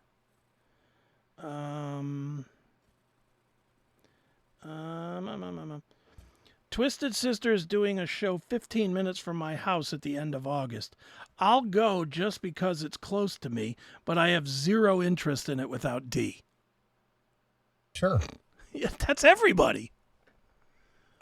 Would you go? I mean, honestly, if I threw you a free ticket, they were playing somewhere not in downtown Chicago, like somewhere in Indiana or somewhere. Free ticket, like at the Hard Rock Casino, whatever, which is just like 20 minutes from here. Okay, that sounds good. Would you All go? right. Free ticket. I might just go out of morbid curiosity. See, I'm the same. If they played at the Roxino over here, I'm going. I'm going to make whatever phone call. I'm not going to pay. I'll tell you that now. No, I wouldn't either. I'll make whatever phone call I got to make this go. But I would be curious to see it. I think there'll be more interest than we think.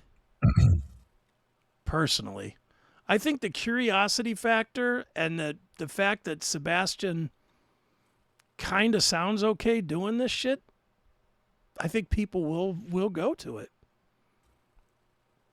I could be wrong, but I don't know. I mean, we'll see, won't we? All right, why does every email you send me go right to spam? Jesus Christ, son of a bitch. Right, well, we want to see what Sebastian Bach would look like dressed like Dee Snider. All right, let's see.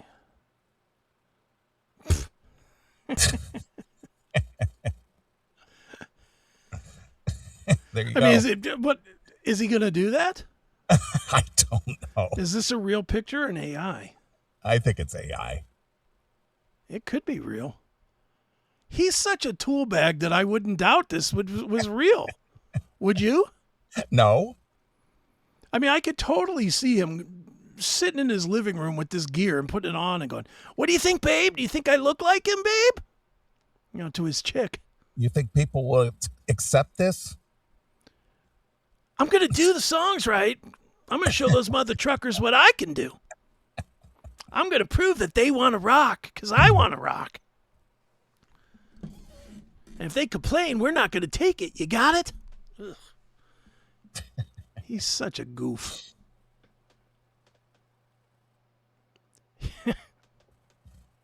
What a tool.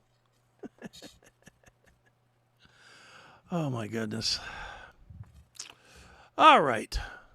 Let me find one more and we'll get the fuck out of here. I got one. Oh, do you? All right, go ahead. Yeah, I got one. Go right ahead. Obviously, we know who Elvis Presley is. Heard of him.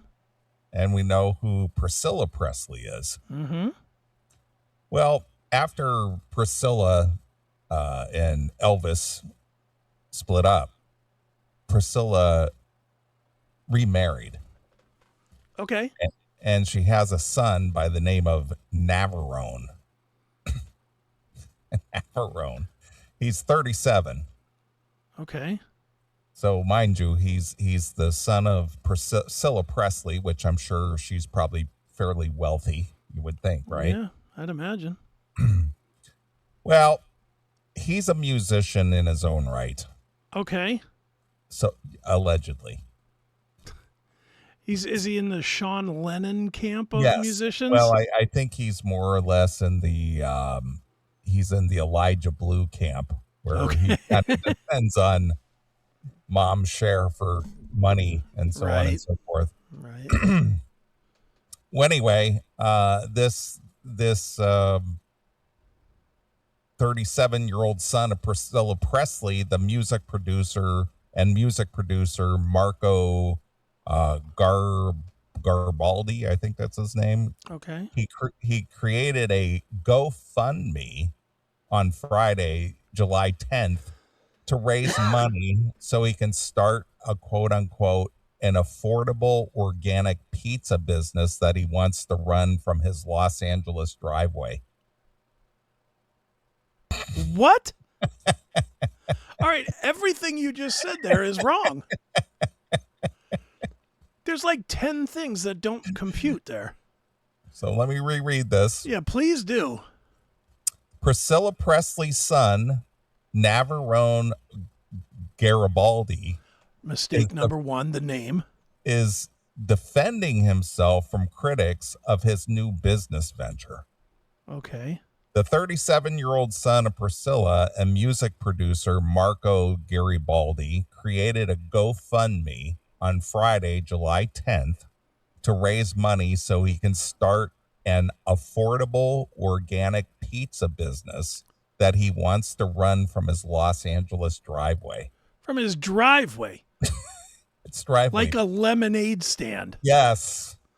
But just a pizza stand. Yes. All right, that's a definite problem. Right. The fact that he doesn't go to his mom, that's probably worth $100 million. Right. That's another problem. Right. Jeez. As he aims to raise $5,500 to cover the cost of an industrial pizza oven, some on social media have shared criticism about the crowdfunding campaign, and others have asked why Navarro can't just go ask his famous mother, who is 81, for help. Or just wait a couple months till she dies. Right. He'll probably get half that money. But I guess once she dies, then he won't be fucking trying to sell pizza from his driveway. Now, will he? Right. What kind of an idea is that? Does he think people are going to just drive up? Give me a slice. Give me a slice of that organic pizza, please. Yeah. Gross. I mean, dude, I this is so bizarre.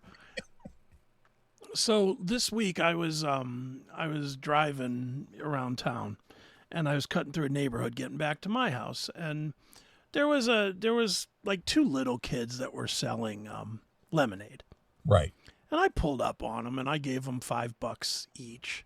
And I said, "You guys drink the I just was like, you guys drink the lemonade. It's fucking hot out, Yeah, I do the same thing when I see the Girl Scouts and Boy Scouts selling cookies outside of Walgreens or something. Well, I'm sure not going to drink lemonade that's been sitting out in the sun all fucking day. Yeah, but I usually just give them like a 20 and say you can keep the cookies.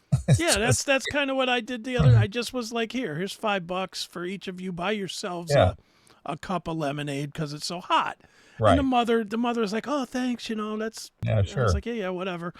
Cool. I'm trying to be a tiny smidge, civically good, I guess. Yeah, I get you. I do that all the time.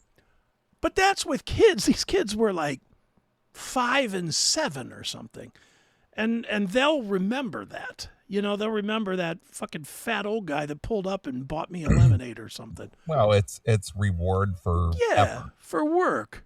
Yeah, it's reward for effort. Can you imagine if two houses down from them was your 37-year-old pizza guy whose mom is worth $100 million? And you're crowdfunding on top and you're of that. crowdfunding it. What the hell? Responding to criticism on Instagram shortly after he first shared his GoFundMe, Navarone wrote, "Haters gonna hate, and I'm sure I'll have to explain this many more times to ignorant people who think I should just ask my mom or that I have money. Yeah, I also have a lot of bills. I also have a budget." Well, then you better start making YouTube videos and get your fucking channel handled. Why is it? Because, all right, I'm going to go with every bit of his premise there. Every single bit of it, I'm going to go with him on that. If all of that's true, why do people have to pay him? Why does random strangers have to pay for this? Why can't he go to the SBA and get a small business loan for $5,500 for a fucking pizza oven? Because he'd probably never qualify. Of course he won't, because his mom's worth $100 million. Well, not only that, but anybody who's going to lend him money would go, "You're going to do what?" "Yeah, I'm going to plug in a big pizza oven in my driveway. Yeah. I'm going to make pizzas for anybody who drives by. I'm going to run a real long extension cord out to the side of the road. I'll hook up this pizza oven. You know, how does he expect to insure like his yard so that people don't get burned or whatever from this fucking pizza oven?" And I don't know. He's going to have like 480 power to run that. Well, he can afford that with the crowdfunding. He can get a, whatever that be, a 440 put into his garage, apparently. Right. What kind of horse shit is this? I knew you would love this. This guy fucking pisses me off. I'm with the crowd that's giving him shit about this. Right. $5,500. If that's really the only thing separating him from starting his business, I mean, dude, you're in business. Yes. Being in business, you get pitched a lot of bad ideas. Of course. Even the bad ideas can find $5,000. Yeah? Yeah. I mean, $5,500 is not a lot of money. Do you know how many people would just donate $5,000 just to sit with this fucking guy for an hour or two and say, "Tell me some stories about when you met Elvis," or whatever. If you met Elvis. Yeah, well, he's 37. Elvis died in 77. So, yeah, maybe he didn't. But tell me about his mom. Tell me about the sister that died, that was married to Michael Jackson. Did you ever meet Michael Jackson? I mean, this guy's got to have some stories or something he could be telling on a podcast to raise $5,000. Or just people would donate for that. I guarantee if he said, "You know what, I'll give you an hour phone call. You can ask me any question about my mom, my sister, and any of the people that my sister was fucking." You know, basically saying Michael Jackson.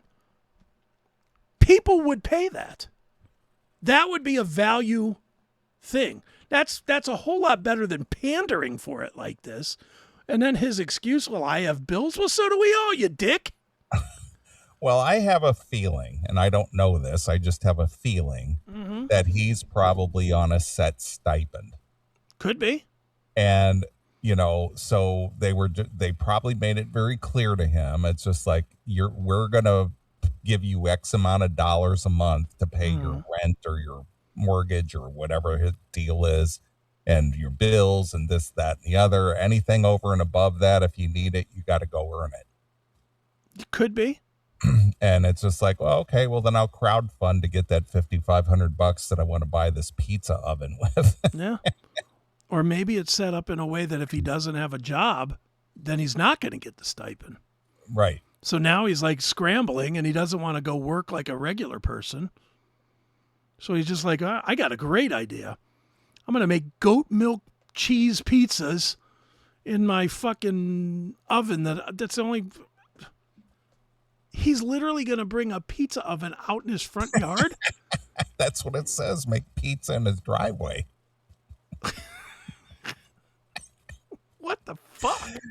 Also, speaking with TMZ about the situation, Navarone cited budget as a reason why he is not asking his mom for money. "She loves the idea, but I can't ask for money for every whimsical idea I have, or we both would be broke, he told the outlet. Well, he's right about that, because if she gives him $5,000 for this, you talk about throwing money up in the air and just letting it go. There is no one going to buy pizza on the side of the road at a driveway in a neighborhood. Who would do that? How hungry would you have to be to buy not even a good piece of pizza, organic pizza? Yeah. That has to taste like dog shit. Yeah. It probably has no good toppings on it, like pepperoni or sausage. No. Nothing.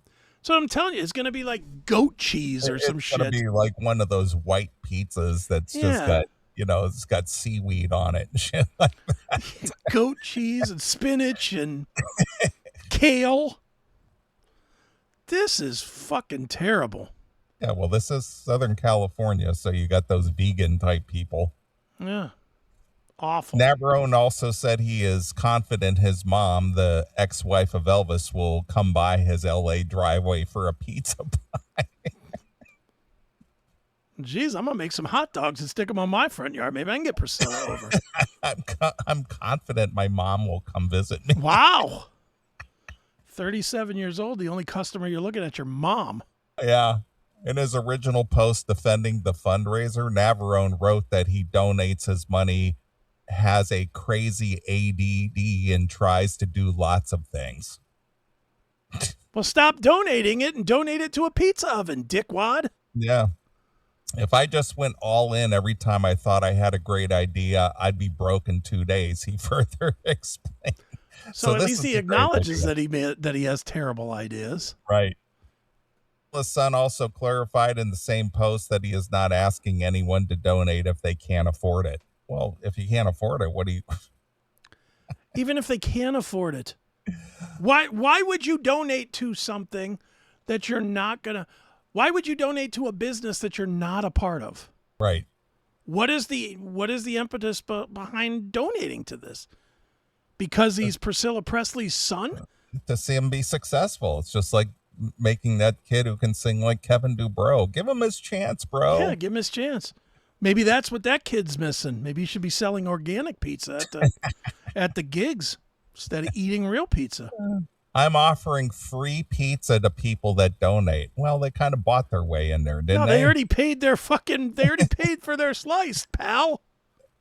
And I'm putting in a lot of my own money to buy this oven, he clarified, just asking for help on the remaining bit that's out of my budget. Go take a loan. He probably can't get one. He probably doesn't have a job. His mom can co-sign for it. You can get a loan for any amount of money. But again, you don't know what the relationship between him and his mom is, because he might be the biggest pain in the ass, and they probably... Sounds like he is. Yeah, so it's just like, well, we're going to give you this amount, and what you do with it from here, that's up to you. Yeah. Do you know how many times Elvis had to sing My Way to pay for this fucking pizza oven? To the people that think I'm just taking people's money, it's a damn expensive oven, he later wrote in all caps in one of several Instagram story posts about the pizza business. And I have a list of donors. Some people have a few extra bucks and want to invite to hang out and have pizza for free for life. Oh, now he's got now it's for life. He's got the life pass card, just like Olive Garden. Well, and just like I said before too, what's he gonna do? He's gonna sit with these fucking rubes and tell stories. That's at least value conscious. Yeah. This guy stinks. They want to invite to hang out and have pizza for free for life when they are in LA. You don't have to be negative about it. I love you. I got news for you, dude. None of these people want the fucking pizza. They want to hear stories about your sister. Right. And the dysfunction in the family. Yeah. What a goddamn disaster. Navarone also shared his response to several critics who messaged him directly on his Instagram. One person who called Navarone extremely privileged and said he never actually worked for anything a day in his life told the music artist to save money how most normal people do. Or get a business loan like most people do. How about write a business? Can you imagine him showing up at the SBA? Well, here's what we're going to do. We're going to sell pizza on the street. We're going to cook it in the driveway. And it's all written out in crayon. Yeah. Maybe that's why. Here's my business plan written out in crayon on the back of a grocery bag. Fucking idiot. In response, Navarone wrote, "That's actually not how people do it. You think that every restaurant is started with one person? They take investors, so you obviously have no business experience, so you probably shouldn't get involved." Guess he told her. How about this? Here's another little piece to this puzzle. In any town, in any city, how many pizza places per year fold? Probably quite a few. Gotta be 2 or 3, right? Yeah. So there's got to be a lot of used pizza ovens available for about $1,200. Doesn't there? Yeah, I'm sure we could go on, like Craigslist or eBay or anywhere. Yeah, something like that and find a pizza oven. Yeah. I mean, a pizza. I'm going to do it right now. See what you could find in a pizza oven. Let's go to Craig. I'm going to go to eBay. Well, just put it in Google. Pizza oven for sale. Pizza oven for sale. All right, these pizza ovens, even brand new from Wayfair, is only $300. Well, how big is it though? How big's he need? It's in his driveway. Well, he's looking for like an industrial size. All right, well, an industrial size one here.